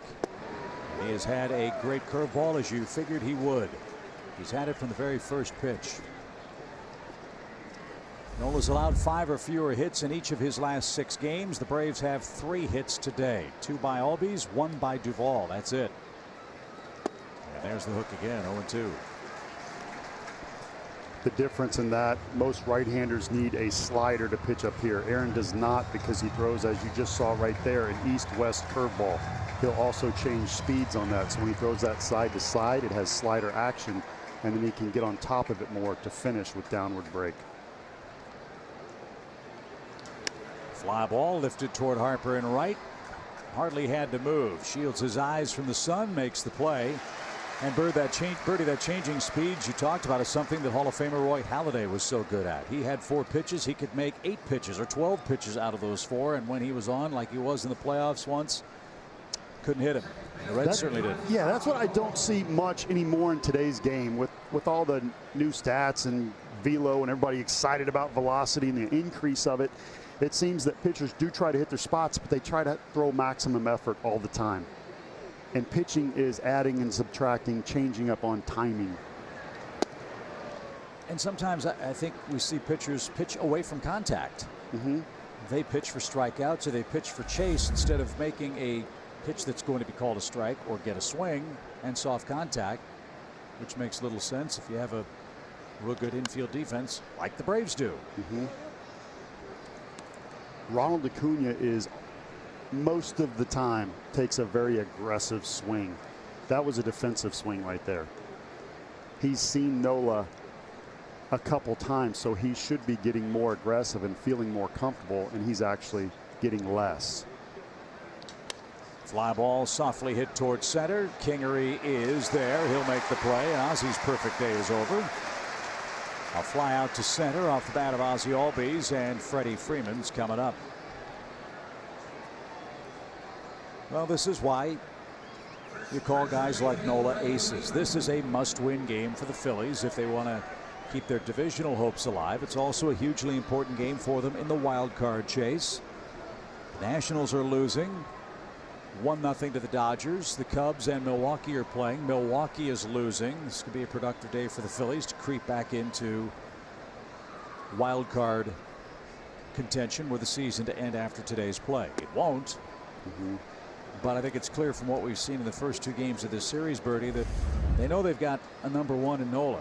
They need some more help with this pitching staff for Philadelphia if they're going to get into the playoffs in advance. If you take Nola out of their equation, the Phillies rotation has a 6.30 ERA in July. Contrast that with what we just showed you about the Braves starting staff. That's why Atlanta's in first and the Phillies aren't. Bouncing ball into the shift. Segura in between. Hop. He'll make the peg to first, and Nola has a very easy 6th inning. He's in command. 6-0 in game 3.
Thursday, August 1st, with the Hank Aaron ticket package. Choose from Terrace Reserve, Home Run Porch, or Grandstand Reserve Second. Tickets are limited. Head to braves.com/Hank Aaron to get your seats today. And that series will be against the Cincinnati Reds. The Cincinnati Reds, a club that had high hopes this year after revamping their rotation, adding Yasiel Puig and company. They have fallen off the pace in both the wild card and the National League Central. That's another club that might be doing some dealing at the deadline. They've got some real marketable players. We'll see what Dick Williams and his staff does by Wednesday at 4 o'clock. Kevin Gausman back to work in the 6th inning. 86 pitches for him. Atlanta hopes to buy another inning out of him and then use the bullpen for the final 2, barring a big comeback. I like that August 1st game, Chip. Each ticket package, you get a game ticket and a miniature desktop jersey. Can't beat that. That's the right size to fit Jerome and BJ. You know, they can't even respond. That's what's so great about those. That's the best part. That's the best part. Adam Hazley's homered today. He's also grounded out. Good-looking young player, third homer this season. Came in the third inning to extend the Phillies' lead. A no-doubter, 411 feet, right at the 409 sign. Well, you mentioned the Phillies dangling him out there as trade bait. Well, possibly. I mean, that's what a columnist said. I don't know that that's what the Phillies are saying, but that was suggested by one of the wags here in Philadelphia.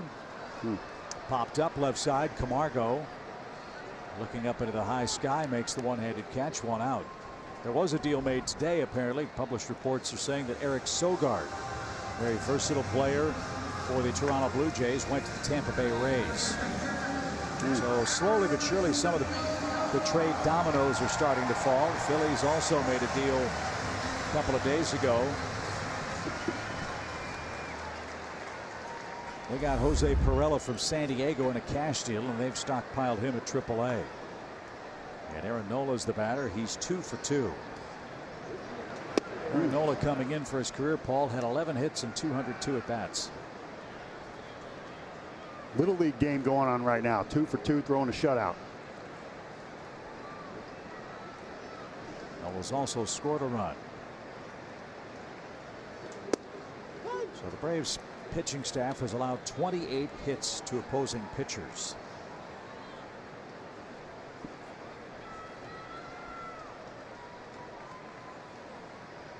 And one of those hits came around to score on the JT Realmuto grand slam. That's the biggest blow in the game.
Well, the Braves came to Philadelphia hoping to make a statement against the Phillies. They certainly have done that in this weekend set. Today's game notwithstanding, Brady, the Phillies have hit 3 home runs. They've got a shutout brewing. And if this score holds, Atlanta will leave town, picking up the game in the standings, burying the Phillies a little further back with our set coming up with the Nationals tomorrow night. There's your score, just 3 hits. The storyline, Aaron Nola from a pitching standpoint. No, that's it. We say it once a week, good pitching beats good hitting. Aaron Nola has done that today, stayed out of the middle, and silenced the Braves offense that's just been very hot. So, but if you leave here taking 2 out of 3 at their place, you've got to be happy. So Josh Donaldson leads off the Atlanta 7th. Josh has struck out twice, both times looking. Boy, Nola's really done great work against the 4, 5, 6 hitters on the lineup card for the Braves today. That trio's 1 for 6 with 5 strikeouts. And he's had a lot of the Braves hitters, Josh Donaldson included, flinching with that big curveball from the right side of the batter's box.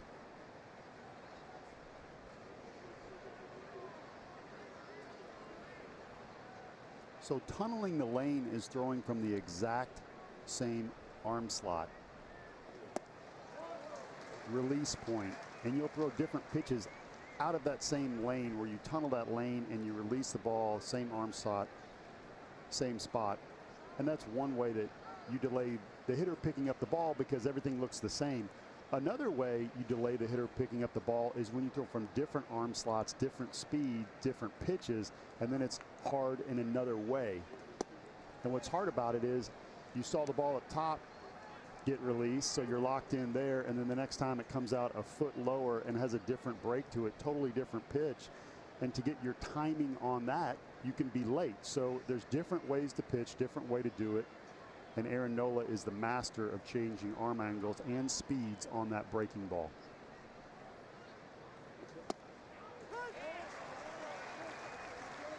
He has gotten that pitch pretty consistently all day today. The very bottom of the zone. Nola with 7 strikeouts. He's walked just 1 hitter. That was Freddie Freeman. And look how efficiently he has worked. 80 pitches. 3-2 again. He threw a curveball last time. And Donaldson waits an extra moment just to make sure that was ball 4. Remember, Donaldson came up in the 4th inning and thought he earned ball 4 to load the bases. Instead, he struck out. McCann struck out, and the Braves' threat to get the game tied went by the boards. I think if that pitch was called a strike, Josh Donaldson would have been run out of the game. I think he would have lost control. We will never know. But he's been pretty worked up. Always is animated. Love the presence. Love the jockeying. But I don't think he would have been able to handle another one. 2 strikeout game for Brian McCann today. And a shot through the shift right side, base hit. Atlanta plays it station to station. 2 on, nobody out. If Atlanta can find a way to string together something and get Nola out of the game, the Phillies' strength is not their bullpen. And this team is very hot and can put a big-time crooked number on the board with the best of them, especially after the 7th inning. Braves have scored 199 runs with 59 homers in the 7th inning or later this year. And that's exactly where we are with nobody out and Duvall up there. He could put a crooked number on the board with 1 swing of the bat. Duvall is 4 for 6 since coming back from Gwinnett. A single in the 5th inning, came on an 0-2 count. So he's covered away well, so they need to pitch him in right here. But you don't want to pitch a guy in that has this kind of power with guys on base. So there is some decision making to go on right here.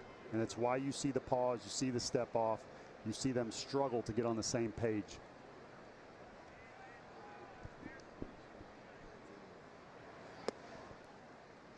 And he missed in.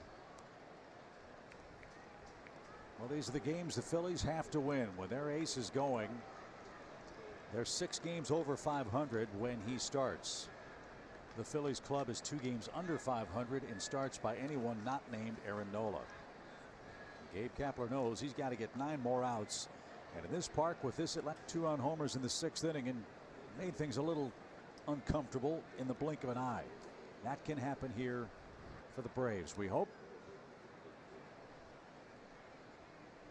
As Nola working his way through the lineup a 3rd time now. Pop fly back toward us. Let's see if the fans can make a play.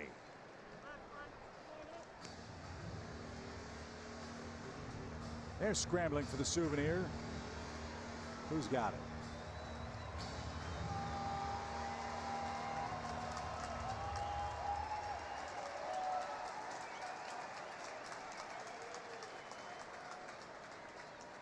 Perfect day at the ballpark.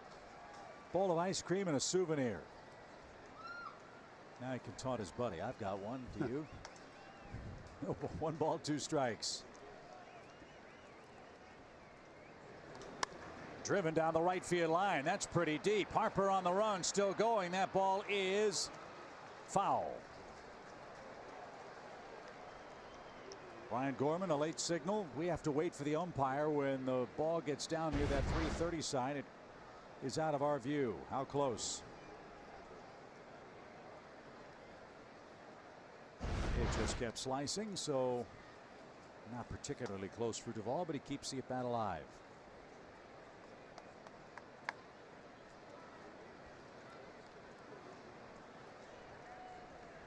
Another great sign. That ball is stroked the other way. He's shown pull power earlier on the ground and into the air, so he is seeing it well right now. We'll see if he can run into one.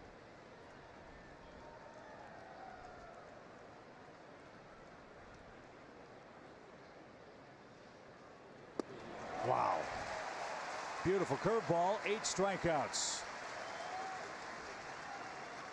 Looked like a heater, and then it wasn't.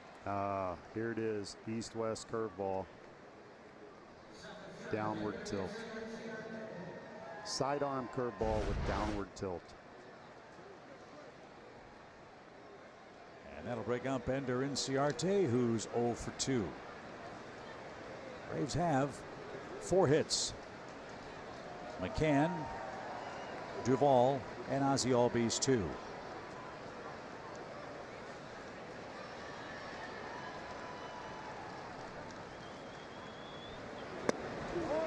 And as I said before, this tells you how good Aaron Nola is. This is an excellent Atlanta offense. They've swung the bats great this whole series. They know that Nola has that big curveball. He's throwing it at any count, at any time, and still the Braves unable to make contact with it. It has been that good again. He struck out 8 against the Braves in July. He's got 8 today.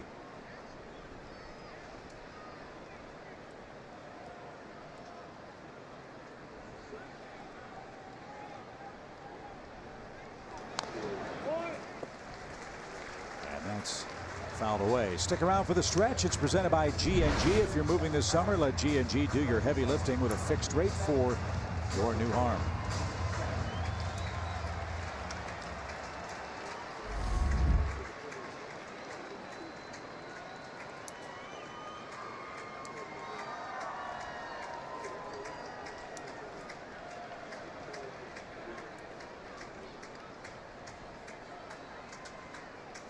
No balls, 2 strikes. And Ender fought that off. Nice crowd today, 37,000 plus. 37,037.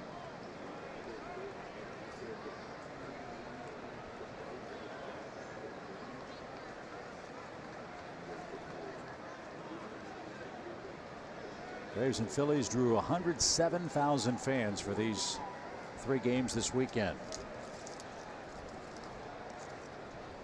Braves have already won the series. They're 11-5-1 in series play away from SunTrust Park. You see the lefty-righty splits right there. More home runs for righty, but lefties with a higher average against Nola. We'll see if Inciarte can make some noise.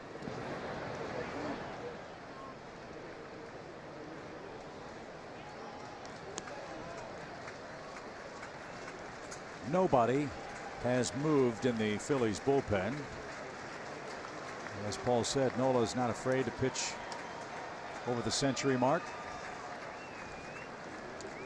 That might change with a couple more base runners here. As Ender fighting hard, 1-2 the count. Swing and a drive. That ball's hammered toward the line. It's not coming back. A line drive homer for Ender Inciarte. His second home run of this series, and the Braves are at it again late. They've just made a game of it. A 3-run homer cuts Nola's lead in half.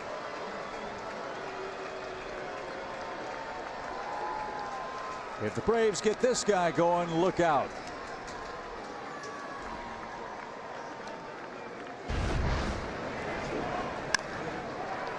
Well, that's one way to make some noise. How about it, Chip? Fastball up. It was in. Last night he hit one up middle. And as you said, not coming back. 8th home run given up to lefties by Nola. Well done, Ender. Now Camargo shoots one to right. Harper back as far as he can go. That one's going to sail out of here. Back-to-back homers. And that's how you snap an 0 for 16. Johan Camargo and the Braves coming charging back late have scored 4 in the 7th with 1 out. And now Gabe Kapler has to ponder what he doesn't want to, and that is the Phillies bullpen, which will now go to work. Phillies fans have been cheering all day. Johan, that looked like a little Tiger Woods wedge shot. Didn't try to do too much. Big home run to make it 4-0. That's one way to get your timing back. So and we've got fans chopping. So Matt Joyce is going to come on and pinch hit after Johan Camargo's first homer since June 23rd. And Tanner Rainey at Washington.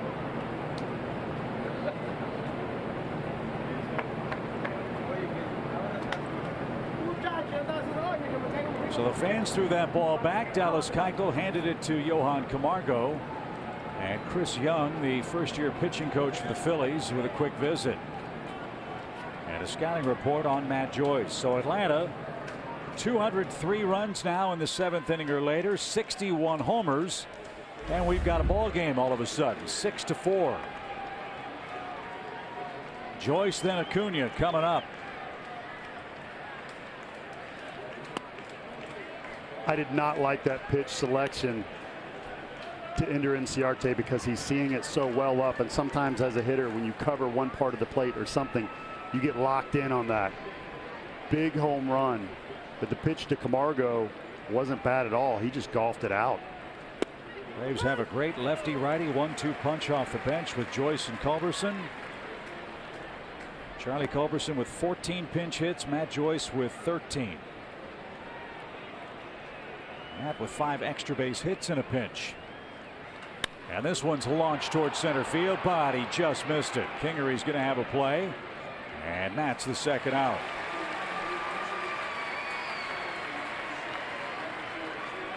So close the book on Kevin Gausman. 6 innings, 9 hits, 6 runs, a walk. It was intentional.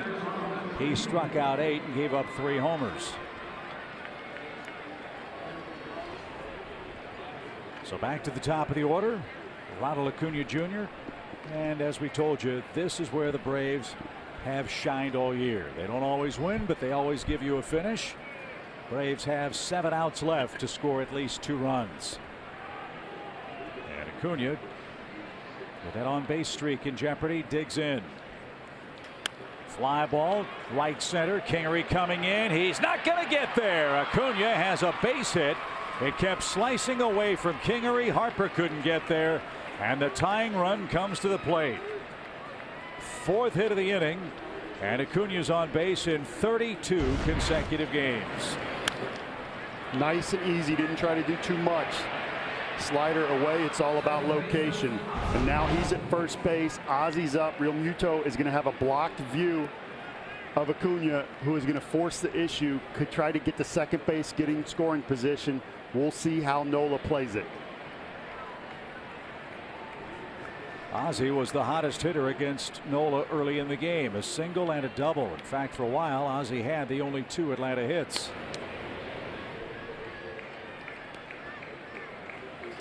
That changed when Adam Duvall led off the 5th with a single. Now here in the 7th, 3rd time through the order. The inning began with a leadoff walk. And now with 2 outs, Acuna singles, looking to take over first in steals all by himself in the National League. Did you see how Noel had to rush right there? He had to go as soon as he came set because he's going to try to throw the timing off of the base runner. And when you have to worry about the base runner and the timing, it's hard to lock in and hit all of your spots. He may hold it now for a while after the quick pitch.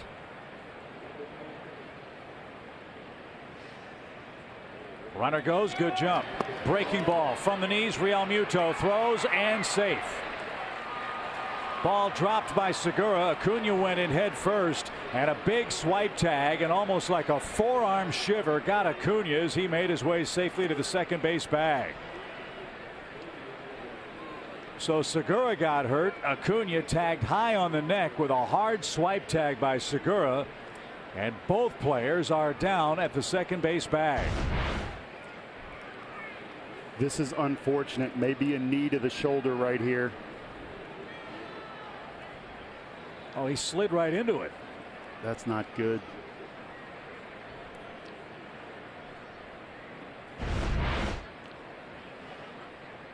Please don't be a collarbone.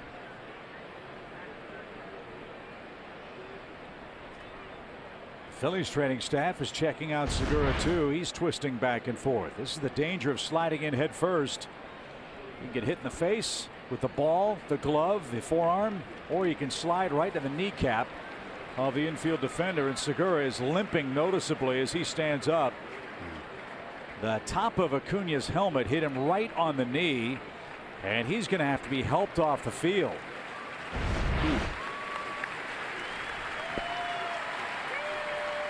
So it looks like Scott Kingery is going to come in from center and play shortstop. Acuna steals his 24th base. He's in scoring position for Ozzie Albies. He'll get dusted off. And the Phillies will have to bring on a new outfielder to replace Scott Kingery, who will move in from center. That looked to be more neck, side of the face than collarbone. I don't want to guess here too much, but he's pointing to the neck, so it's a good sign that he's out there. Oof. That's a car crash, isn't it? Yeah, it is. You and I would have to be taken off the field right now in a stretcher, but Ronald's young. See if he can bounce back and stay in the game.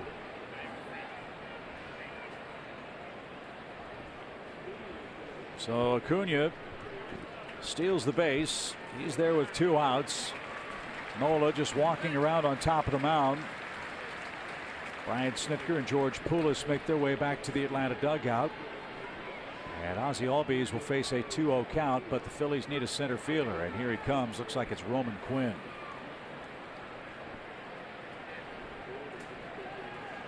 So Quinn will take Segura's spot in the lineup, and he will come up and hit first when the Phillies come up after the 7th inning stretch. Braves have scored 4 times, and Nola's about to make his 100th pitch after this long delay. It's very, very rare that you can take somebody like a Kingery who plays center field and say, okay, grab a different glove, go play shortstop, or go play second.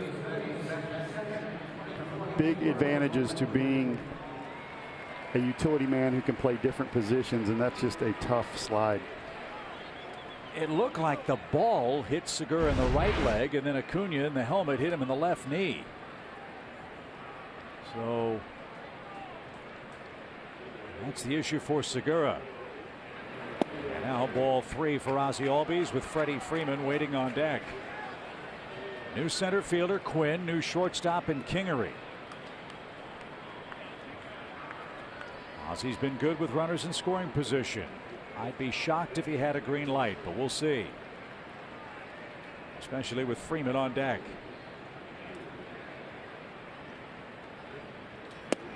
Made him throw a high strike. 3-1. That was very close. As we talked about, Nola has not been as precise out of the stretch.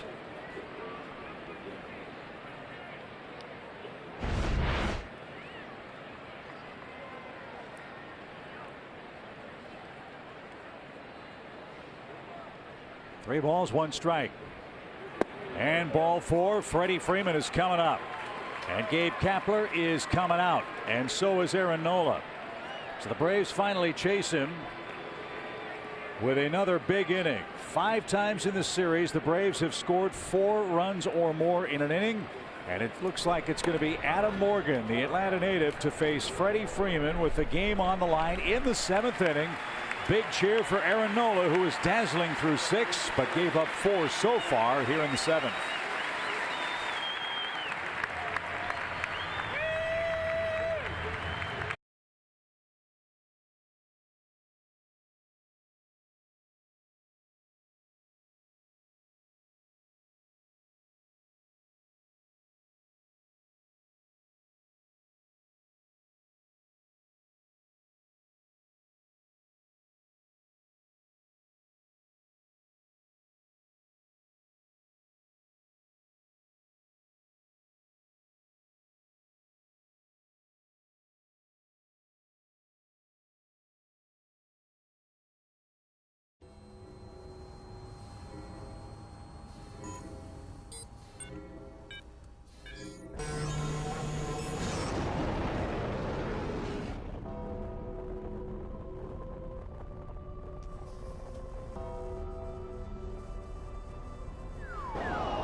Brought to you by your local Toyota dealer. Toyota, let's go places. And by SunTrust. Confidence starts here.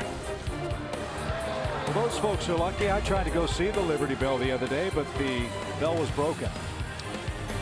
Must have gotten it fixed in time for today's beautiful Sunday in the city of brotherly love. 6-4 Atlanta. Braves trying to break through and get this thing tied or take the lead. Lefty-lefty matchup. Adam Morgan is on for the 39th time. He'll face Freddie Freeman, who's 0 for 2 with a walk so far in the game. Has pitched very well this year.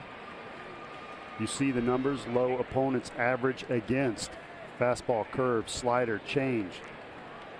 Strengths to lefties, a lot of sliders. 74% strike rate, and it is very good.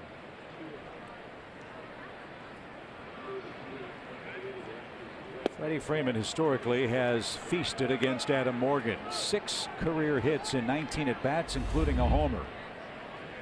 One of those would put the Braves in front.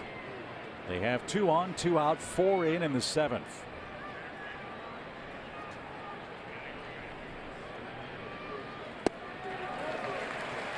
There's that slider at 82. Very effective. Lefties hit 100 off that pitch. But Freddie Freeman is not your typical lefty. Great speed aboard for Atlanta. Big gap in right center. If Freddie can pull one that way, the pitch. He hits it to left center field. Quinn retreats. The ballpark's going to hold it. He's got room at the 387 sign, and that retires the side. Atlanta makes a game of it. They score 4 times in the inning. It's 6-4 as we send it to Atlanta for the stretch.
Hey guys, thanks for being in. Oh, here you are. Thanks for being in the dugout today. We're just doing the radio broadcast, but A-Bomb's got reaction for tomorrow's game, so make sure you subscribe. We're heading back to the ballpark in just a sec.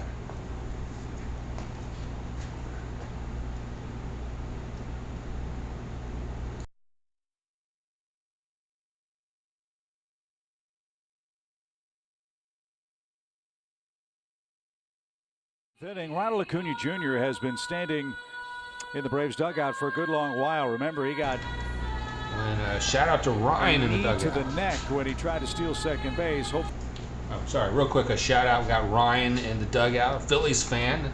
That's all right. So welcome aboard, Ryan. Zombie Man's back.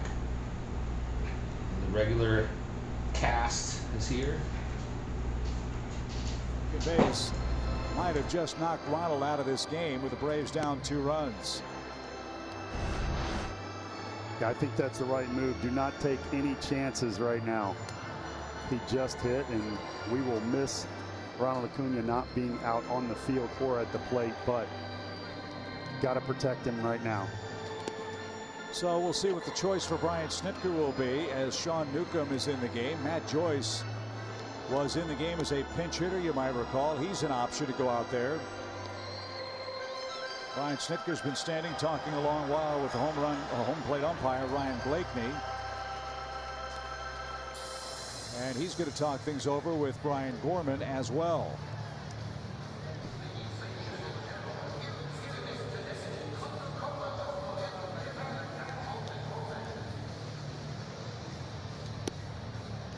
I wonder if he's asking if he can move things around because of the injury.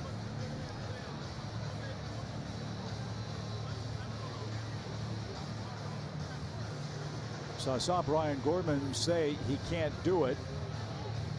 So Brian Snitker talks things over with Blakeney, gets the lineup card straightened out. You've got Newcomb in to pitch. Looks like Charlie Culberson's going to make his way to the outfield, and he'll take the long path around the diamond and make his way to right field in place of Ronald Acuna Jr. You were looking right there at one of the reasons the Atlanta Braves are so good.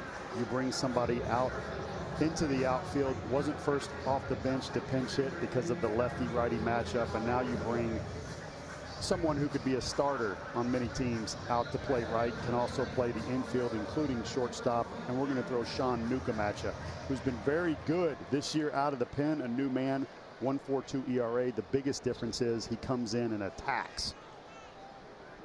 So my guess is Charlie Culberson will bat in the 9 spot. Newcomb will hit in Acuna's spot.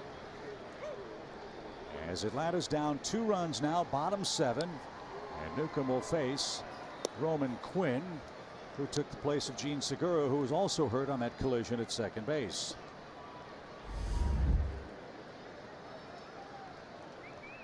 Roman Quinn hitting a .134 for the Phillies. And Sean delivers 94 on the black. Stop him right here. Turn the lineup card back to your offense. In the Atlanta 8th, Donaldson, McCann, and Duvall are coming up.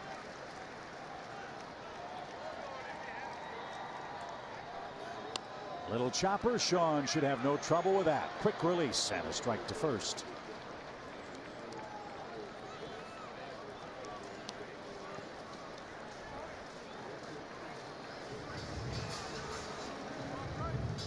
So one away. Here's Bryce Harper. Feast or famine day for Bryce. He's homered. He's been walked intentionally, and he is struck out. And I was wrong on the way the Braves are going to configure their lineup card here. Newcomb's batting 9th. And Culberson's going to bat in Ronald's spot, which is first.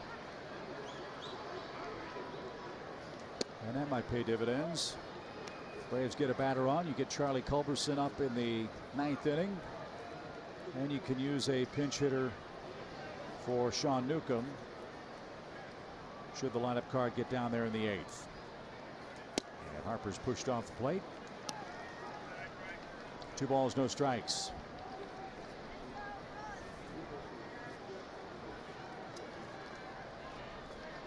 Harper has not done a lot of damage this year with bases empty. He did some in the first inning, though, a 405-foot homer. And Newcomb pitching extremely carefully to Harper. Is behind 3-0. Don't lay a cookie in here. Phillies still lead. Harper trying to get some of those 4 runs back the Braves just scored in the top of the 7th. And he did have a green light and fouled it off.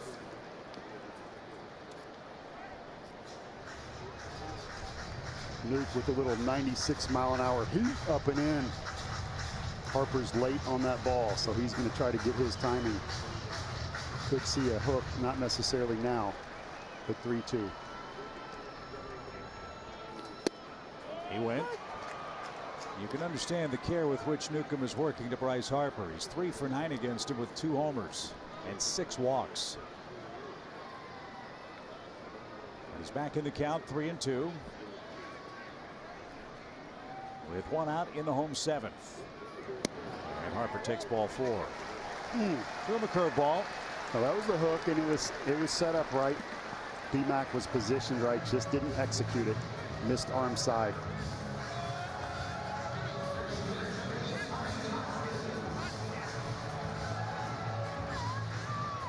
For the game's great stars. Talking things over at first base on a hot Sunday in Philadelphia. 2-run game. And Rhys Hoskins, the batter, he's 0 for 3 against Sean in his career, and 0 for 3 in this game.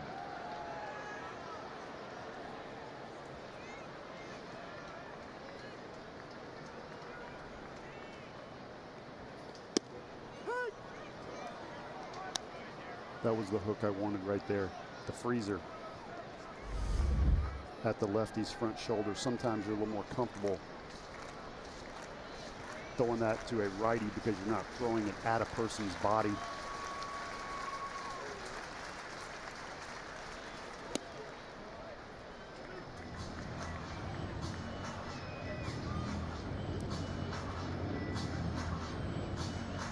JT Realmuto waits on deck. He had a grand slam earlier today. See if Nuke can get a ground ball from Hoskins and get him doubled up, and the Braves back to the plate.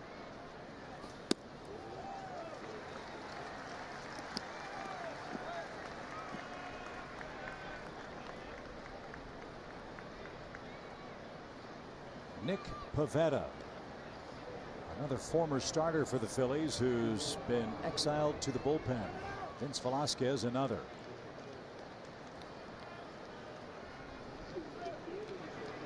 They're trying to protect a potential win for Aaron Nola. The Braves are trying to get Kevin Gausman off the hook. As Rhys Hoskins now faces a 2-1 pitch, and he unloads to left field. That's pretty deep, and that one is pretty gone.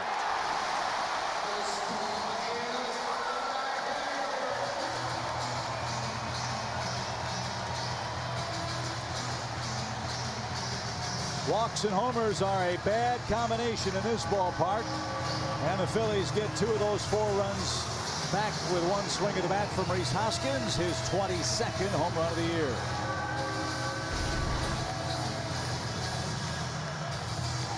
Credit Hoskins, fastball in, hits his spot. I don't want to take anything away from the hitter because the Braves hit in the same park, but that is a shallow part of this place, and if you're a righty, exactly where you want to go. So the Phillies are giving the Braves a taste of their own medicine. That's their 4th homer today after Atlanta hit 4 homers here last night. So that's disappointing. And ball 1 from Sean Newcomb, who's been so good in relief, but having some trouble today. Those are the first runs Newcomb's given up since June the 30th, where he gave up a home run in New York. The game the Mets won 2-1.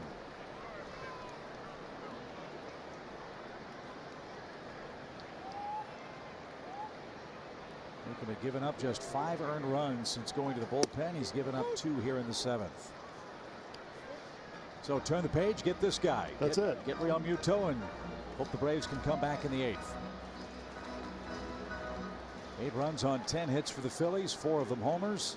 4 runs, 7 hits for the Braves, who are without Ronald Acuna Jr. for the rest of this day.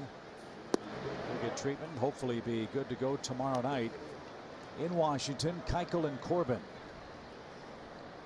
will be the Game 1 starters at Nationals Park. Washington's winning 6-1 over LA today. The pitch.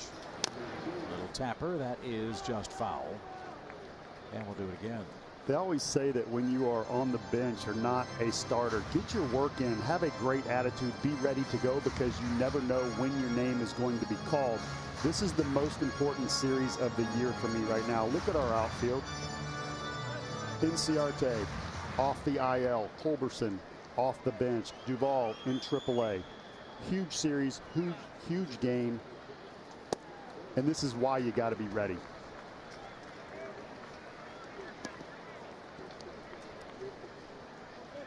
MLB at Bat. Atlanta Braves baseball is always live with MLB at Bat. Follow the action with game tracking and video highlights, along with up-to-the-moment stats, standings, breaking news, and more.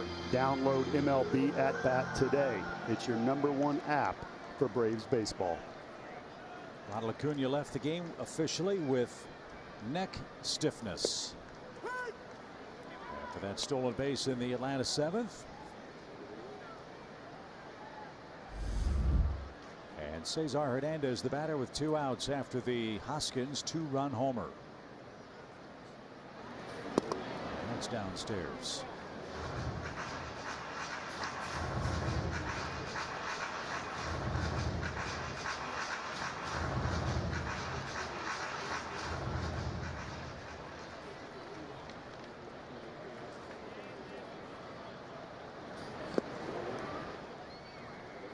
Two balls and a strike for Cesar Hernandez. In the Braves 8th, as we said, Donaldson, McCann, and Duvall will be coming up. That's the group that got the 4-run rally started in the 7th. Maybe they can start another one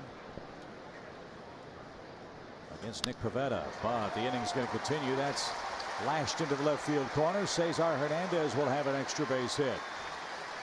So this 7th not going the way Sean Newcomb would have hoped. Michael Franco will step in. He's the happiest man in America that Kevin Gossman's out of the game. He struck out 3 times against Kevin. And Brian Snitker's not going to let Newcomb continue. The lead for the Phillies is 4. Cannot afford to give him any more. First rough outing for Sean Newcomb in a while. 8-4 Phillies extend their lead.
Brought to you by Delta Airlines, your local Ford dealer, and by the Georgia Lottery.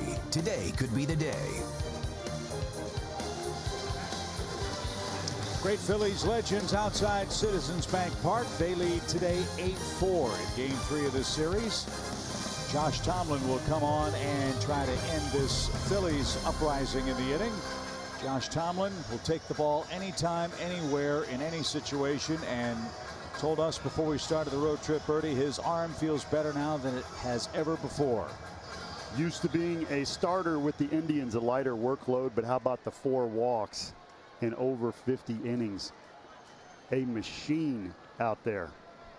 He pitched 2 innings in game 1, gave up a run, struck out 2, and delivers low for Michael Franco, the Phillies' third baseman. Franco has the hat trick, 3 strikeouts, and is 1 for 12 in this series.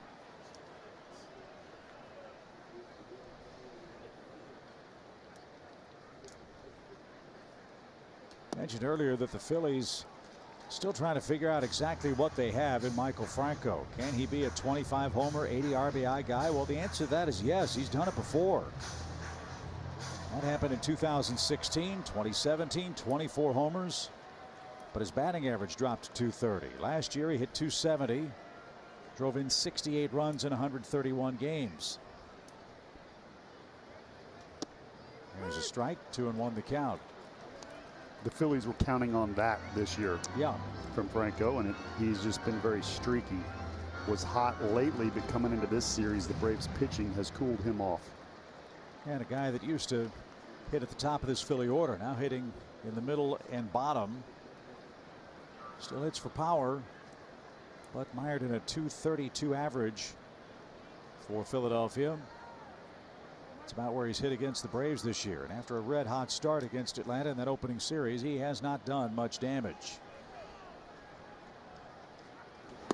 0-3. With Adam Hazley waiting on deck. 3-1 man on second. 2 outs. First base open. Not that you would pitch around someone who struck out, but Josh has the ability to throw all 4 pitches for a strike here. We'll see which one he picks.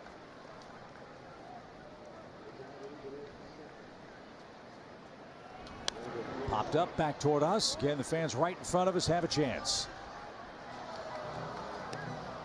And that man wearing the Bobby Abreu jersey gator arm that pop up. You never saw Bobby Abreu gator arm anything, did you? No.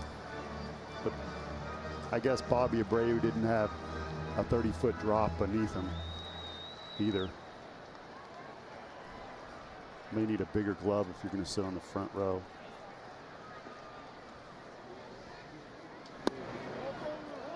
Ball 4, and look at Franco. He's the happiest man in America. He just got on base.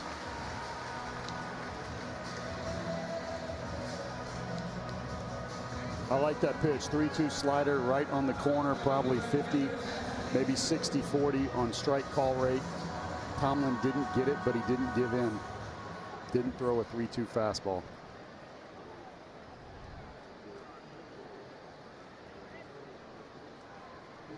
So Hazley stands in. The inning continues. 2 in, 2 on, 2 out.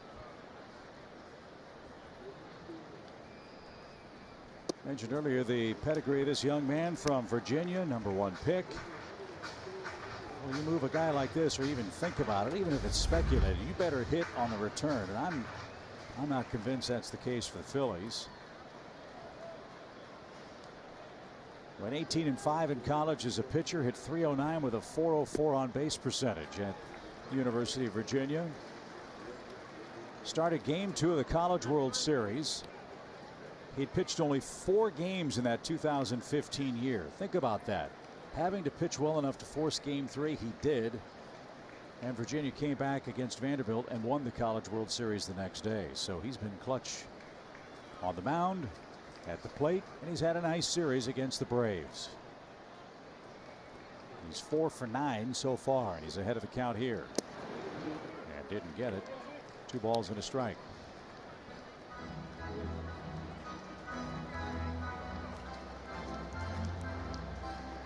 Seventh inning of game 3. Lots more offense, as you'd expect in this hitter-friendly park. 12 more runs, 18 more hits head-to-head. Sharply hit, and Hazley's got another one. Here comes Hernandez around third. Charlie with a bobble. Phillies play it station to station, and Hazley has a 2-hit, 2 RBI game.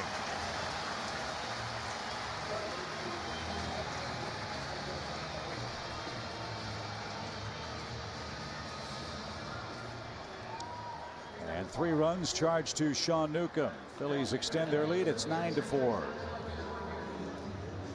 And Nick Williams will come on and pinch hit for Adam Morgan.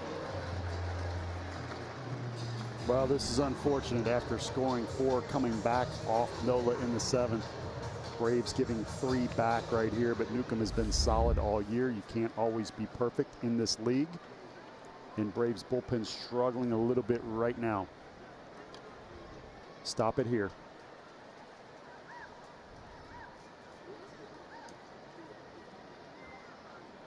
So the Phillies with a 3-run inning, and Williams fouls it back. What of Nick Williams? Guy that lost his playing time when they brought in Bryce Harper and Andrew McCutchen. Williams hit 17 homers and 400 at-bats last year for Philadelphia. Part of that gigantic Cole Hamels deal at the deadline in 2015. Trading deadline. Former 2nd-round pick.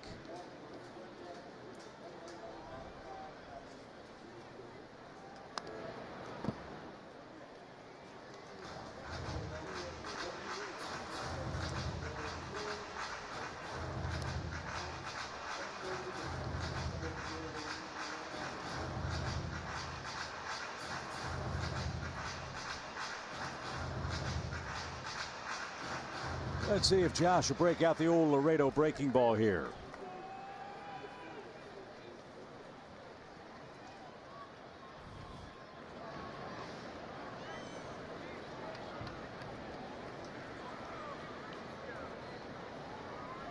The 0-2 pitch. Here it is.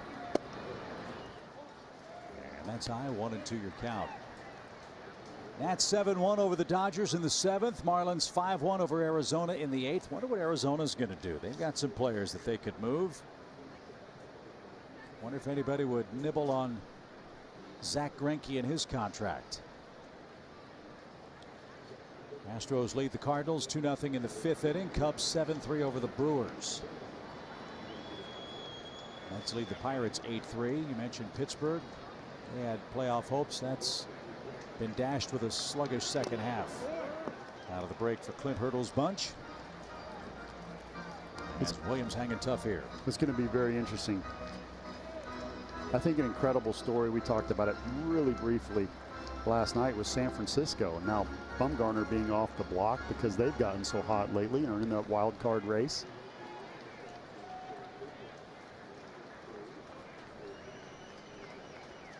Yeah, I don't know how the Giants can subtract from their club. I think they're 18-5 in their last 23 games. And the Giants, another club that you have to keep an eye on in the wild card race. I think they're only a game back. I'll check that math real quick. Nope, they're 2.5 back. I beg your pardon. Challenge though in the wild card is, number one, for the Giants, they're not going to continue to play 18-5 baseball the rest of the year. And they also have to worry about passing Philadelphia, Washington, Milwaukee, or the Cubs. Not to mention the Diamondbacks, with whom they're tied. So don't envy Farhan Zaidi and his staff in San Francisco as to what to do by Wednesday at 4. The pitch. He is outside, 2-2. Well, if you become a seller now after what your team has done lately and you're the Giants, that's a bad message to send to your fans, for your players in the locker room. I think you go get somebody and you charge, you challenge.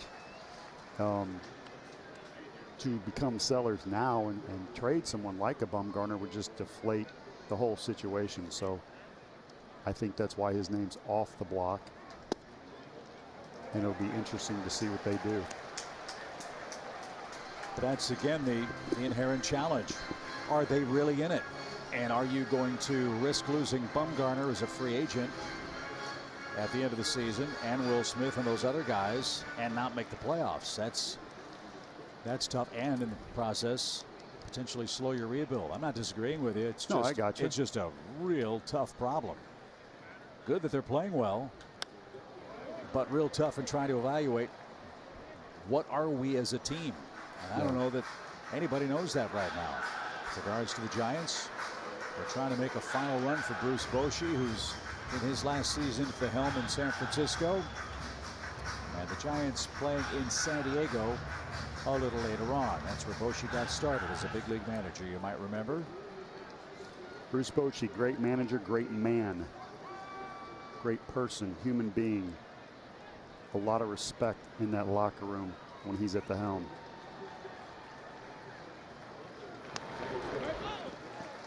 Williams is having a great at bat. He's going to see 10 pitches at least from Josh Tomlin.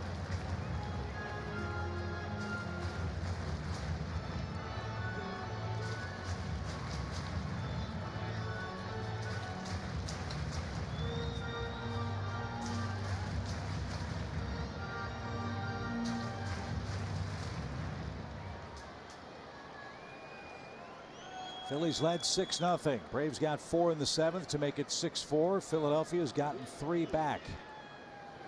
And Williams strikes out to retire the side. 3 runs come across. Those are scored to Sean Newcomb, who had his first rough outing in quite some time. But the Braves go to work in the 8th inning. They've been good late all year. Can Josh Donaldson start a rally? We'll find out after the break.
Alumni Weekend, August 16th through the 18th.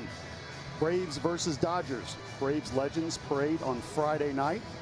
Free autograph sessions and softball home run derby on Saturday. I hear Smoltz's team is the favorite. Yep.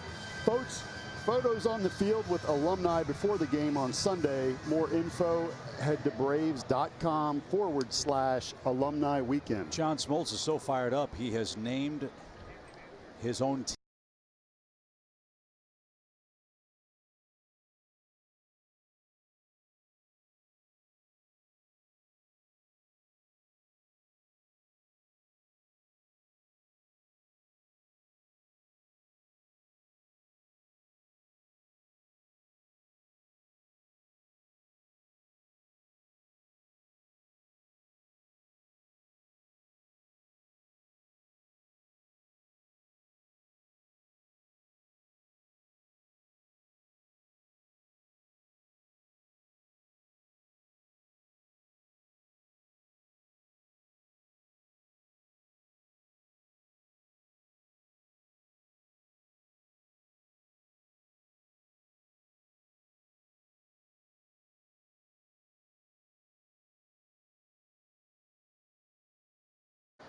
This Phillies pitching staff outside of Aaron Nola has been consistently inconsistent, and Pivetta is quite honestly and fairly one of those guys. He was sent to AAA, try to get things straightened out. Now he's come in throwing gas in the bullpen as Bryce Harper makes the play near the line for out number 1. And I think that's the big challenge the Phillies have to have as they go forward. What do they do with Pivetta, Velasquez, and Zach Eflin, who's been walloped in his last 5 or 6 starts? I mean, those are 3 of their 5 starting pitchers, and none of them have been as effective as Gabe Kapler and his staff would have hoped. And they really haven't been able to fix them either. Even Jared Eichhoff. I mean, the list goes on for the Phillies. And if your offense is scoring 6-7 runs a game, you can cover that up. But the Phillies, middle of the pack and bottom in runs scored, not getting a lot of effective starts other than Nola, and their bullpen has been exposed. So what are the Phillies to do at the deadline? Pitching, pitching, pitching. Well, everybody wants the same thing. Right. And they need more than just one guy. Yeah. Which is what Andy McPhail said around the All-Star break. And that, well, I think is a very fair assessment of their club. Didn't really make everybody happy here. That's a tough spot when their ownership talked about being able to go out and spend, as he put it, stupid money for just about any free agent they wanted. As this one's on the ground into the shift, Hernandez will make the throw to first. 2 outs. They got Harper. They got McCutchen. They brought in JT Realmuto. They traded for Gene Segura. And the Phillies right now are a 500 club against their division, and only 4 games over 500, and on the outside looking in for postseason play as things stand now. No, you're right. And a win is not just a win, and a loss not just a loss. If you lose games that you think you are going to win, that zaps you. That makes for a bad clubhouse. And the Phillies have struggled to do that this year. Their pen has needed help, and so when you see that happen, it starts to create a bad vibe. And then, you know, conversely, what the Braves do after the 7th inning, when they make those comebacks and teams dogpile, that has the opposite effect.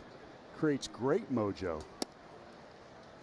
Were you surprised that they didn't try to sign, or at least appear to make a big bid for Dallas Keuchel? Braves got him. Phillies could have gotten him too. I was. I don't know why. Well, I have a hunch it's because Dallas Keuchel doesn't throw 95, but I don't think he gets the credit that he deserves. Pop fly right side. Rhys Hoskins got that squared up. Duvall will be retired, and that will take care of the Braves. 9-4 Maverick. You're looking good.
Friday, September 6th, presented by Georgia Power.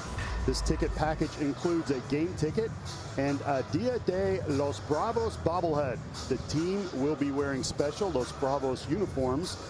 Bobbleheads are limited, so head to braves.com/Los Bravos to get yours today. Might have been your best promo read of the day. A+ on that one. Come a long way, son. Appreciate nice job. that. As we go to the bottom of the 8th inning, it's Scott Kingery, then Quinn, then Harper. Phillies batting in the 8th inning, put 3 on the board in the 7th to pull away again. 9-4 is your score. A right shin contusion, the problem for Gene Segura. It wasn't the slide of Acuna that caused that. It was the fact that Segura missed the baseball and the ball hit him right in the leg. While Acuna was sliding into second base head first, his helmet hit Segura's left knee and his neck got bent back awkwardly to the right. Ronald had to leave with neck stiffness.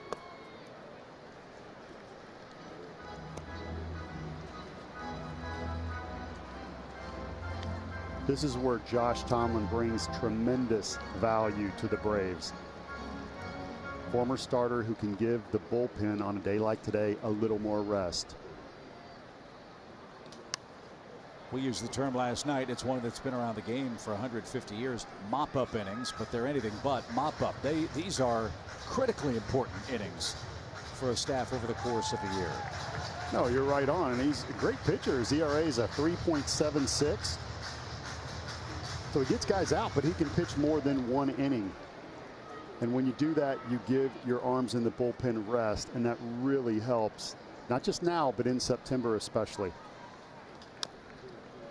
It's rolled foul by Scott Kingery. Kevin Gausman started the day for the Braves, gave up a couple of solo home runs. Loaded the bases in the 5th inning with nobody out. Got a strikeout, pop out, went to 3-2 on JT Realmuto and missed a spot. Realmuto hit a grand slam that kind of broke the back of Gausman. 6 runs, 6 innings, 3 homers for Kevin. As Tomlin paints the inside corner for a strikeout. Kingery's retired on strikes for the 3rd time. 1 away. Braves got to Aaron Nola with 4 runs in 6 2/3, but he left with the lead. Gausman and Nola, the pitchers of record at this point. Watch this pitch, little front door cutter. Not many can throw it up here. Righty on righty, looks like it's going to be a fastball off the plate, just a hair, and at the last second it darts back over. Beautiful. The beautiful. All right, guys.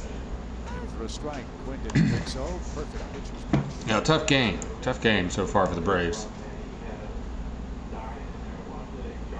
Tomorrow night, A-Bomb is going to be doing the play-by-play reaction. Tonight, we just have the dugout radio on.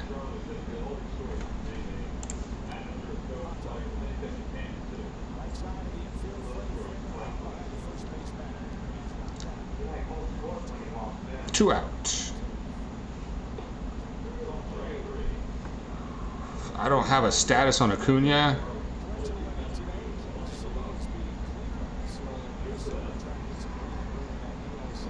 He got banged up pretty good in that slide in the 2nd.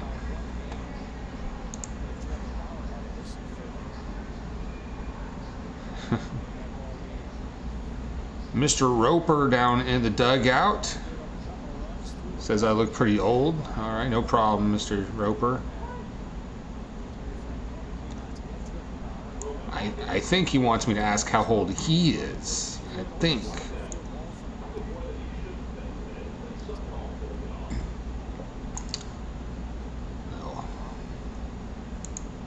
The Braves have made comebacks before like this. We can.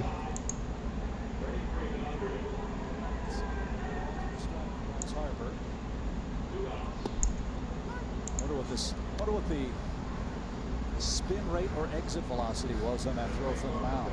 Launch angle too. You got to factor that that's in. True. If you wanna, yeah. He's more of a spin rate guy. Unless he's counteracting. Right. Mr. Roper, have you ever seen the TV show Three's Company? Or have you ever heard of the TV show Three's Company?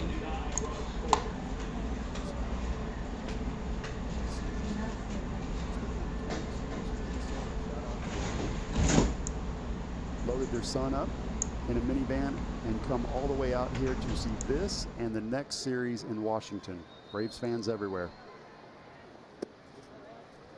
And I appreciate you not letting Rocco Baldelli influence you and become a Twins fan. Stay strong out in Minnesota, Braves country. And we will see them on our next road trip. Braves home for a 4-game pit stop with Cincinnati starting August 1st. Then a fun one to pack for. Minneapolis for 3, Miami for 4. A swing and a miss. Harper is retired, and Tomlin has his third strikeout. Boy, Josh, is fun to watch pitch. Harper strikes out for the second time, and it's last call for Atlanta as we go to the ninth.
All right, top of the ninth coming up. Atlanta Hyundai dealers.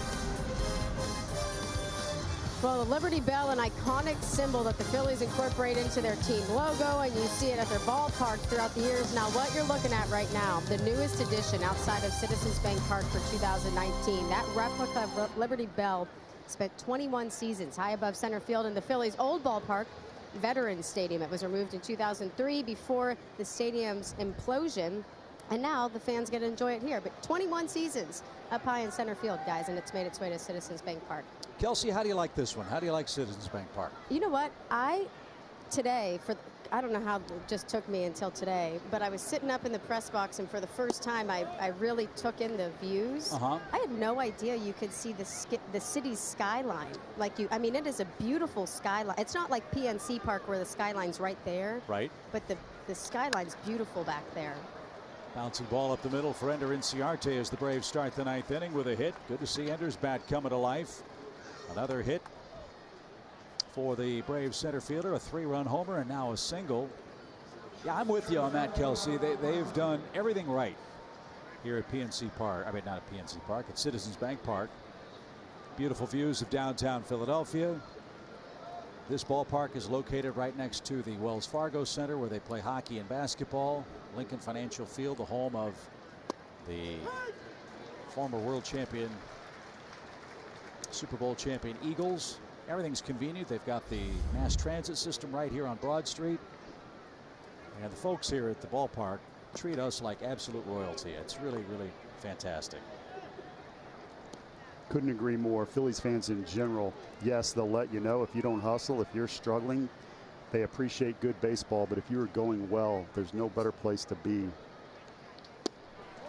They love their Phillies, their Eagles, passionate sports fans, and they never forget. And there's been a dramatic change outside the ballpark, and it's right in our line of sight, right by the bullpens beyond the center field wall. There used to be an old hotel there. That has since been knocked down. They're building a brand new hotel and casino out in the center field parking lot here. So that'll be a draw for baseball fans and, shall we say, games of chance fans too. Chip, I've heard, I think it was you and Paul talking about your favorite ballparks, like your top 5. Yeah. One of my random top 5s you just mentioned.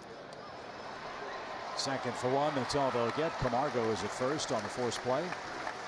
Is Target Field in Minnesota. I don't know what it is about that ballpark. Because we judge ballparks differently, kind of based on convenience for the media. I feel like there are different things I look for, but that's Minnesota. That's a great one too. Most of our crew judges it on the hand-dipped ice cream, Kelsey, and this one far and away is number 1. As Austin Riley's going to bat. By the way, are you on that trip to Minneapolis? I am. Yeah. When I saw we had that on the schedule, I was fired up. So I think we went there my first year, and that's still, I've only been one time. And that every time I list my top 5 ballparks, I always list that one for some reason. I'm risking showing my age here. Do you remember the Mary Tyler Moore Show? No. Okay. I'm always scared to answer those questions. No. Well, there's a famous scene in the opening credits or the closing credits where Mary Tyler Moore is celebrating her move to Minneapolis and starting her life as a single successful young lady in her career. And the famous shot is of her tossing her beret in the air on a chilly fall day. We've got to get you to reenact that for us, I think. That's a tremendous idea, right? I'll do it for you, Chip. Okay. You know, I'm no actress, but... You play one on TV? Yeah, I mean, I talk on TV. It's close enough, right? Requires no words. 2 strikes for Riley as Austin pinch hits here in the Atlanta 9th inning. I have not been to Minneapolis and seen their new ballpark at Target. I wanted to go on the trip, but they said, no, Paul. Kelsey said she's on that trip, and that's just the way it's going to be. She strong-armed me, and maybe someday I'll get to see it. Well, you know, you made the point about this series being an important one for the Braves. They've come to Philly and done what they've done. Today's game notwithstanding. The Washington series, equally big series. Then you've got 4 at home with the Reds. That's not going to be easy as Riley strikes out. Got a fastball, didn't get it. 2 away, and the Braves have 1 out left. Then you go to Minnesota, first place team. Then you go to Miami, a team the Braves have beaten, but they've got good young pitching and can give you some trouble. So this schedule for the Braves with this 6.5 game lead in the East, got to keep your nose to the grindstone here as we move toward August and past the trading deadline, which is Wednesday afternoon. Absolutely. Charlie Culberson coming up to the plate, hitting .338 primarily off the bench. And for those of you who are wondering, why did he pitch against Milwaukee? Why wasn't he in the next series or in more important series? How they lined up Nola, but different philosophies. Brian Snitker said, I've got to win today. It doesn't matter who I play. I just have to worry about today's game. And that's his philosophy. It was Bobby Cox's too, right? He almost never moved a starter around to face an opponent. He said, look, we got our 3 guys. That's who we're pitching. And over the course of the year, if you stay in that rotation, that usually works itself out. And Charlie didn't swing at that one. 2 balls and a strike. Well, and Keuchel's hot, so I don't want to take a starting pitcher and say, hey, I'm going to change your day, your routine up. Now you're going to pitch against the Nationals instead of pitching on your normal day. I don't want to mess up any of that routine that you have going on that you've fallen into. And if you do that, then maybe it had changed and you wouldn't have Keuchel available for the Nationals on the road. So it all evens out. Play them as they lay, as they say. And Pavetta's bringing heat at 97. And the Braves are down to their last strike in the 9th inning. Yeah, some live heat right here. You knew when Riley swung through a fastball, he had good life on it. Come on, Charlie.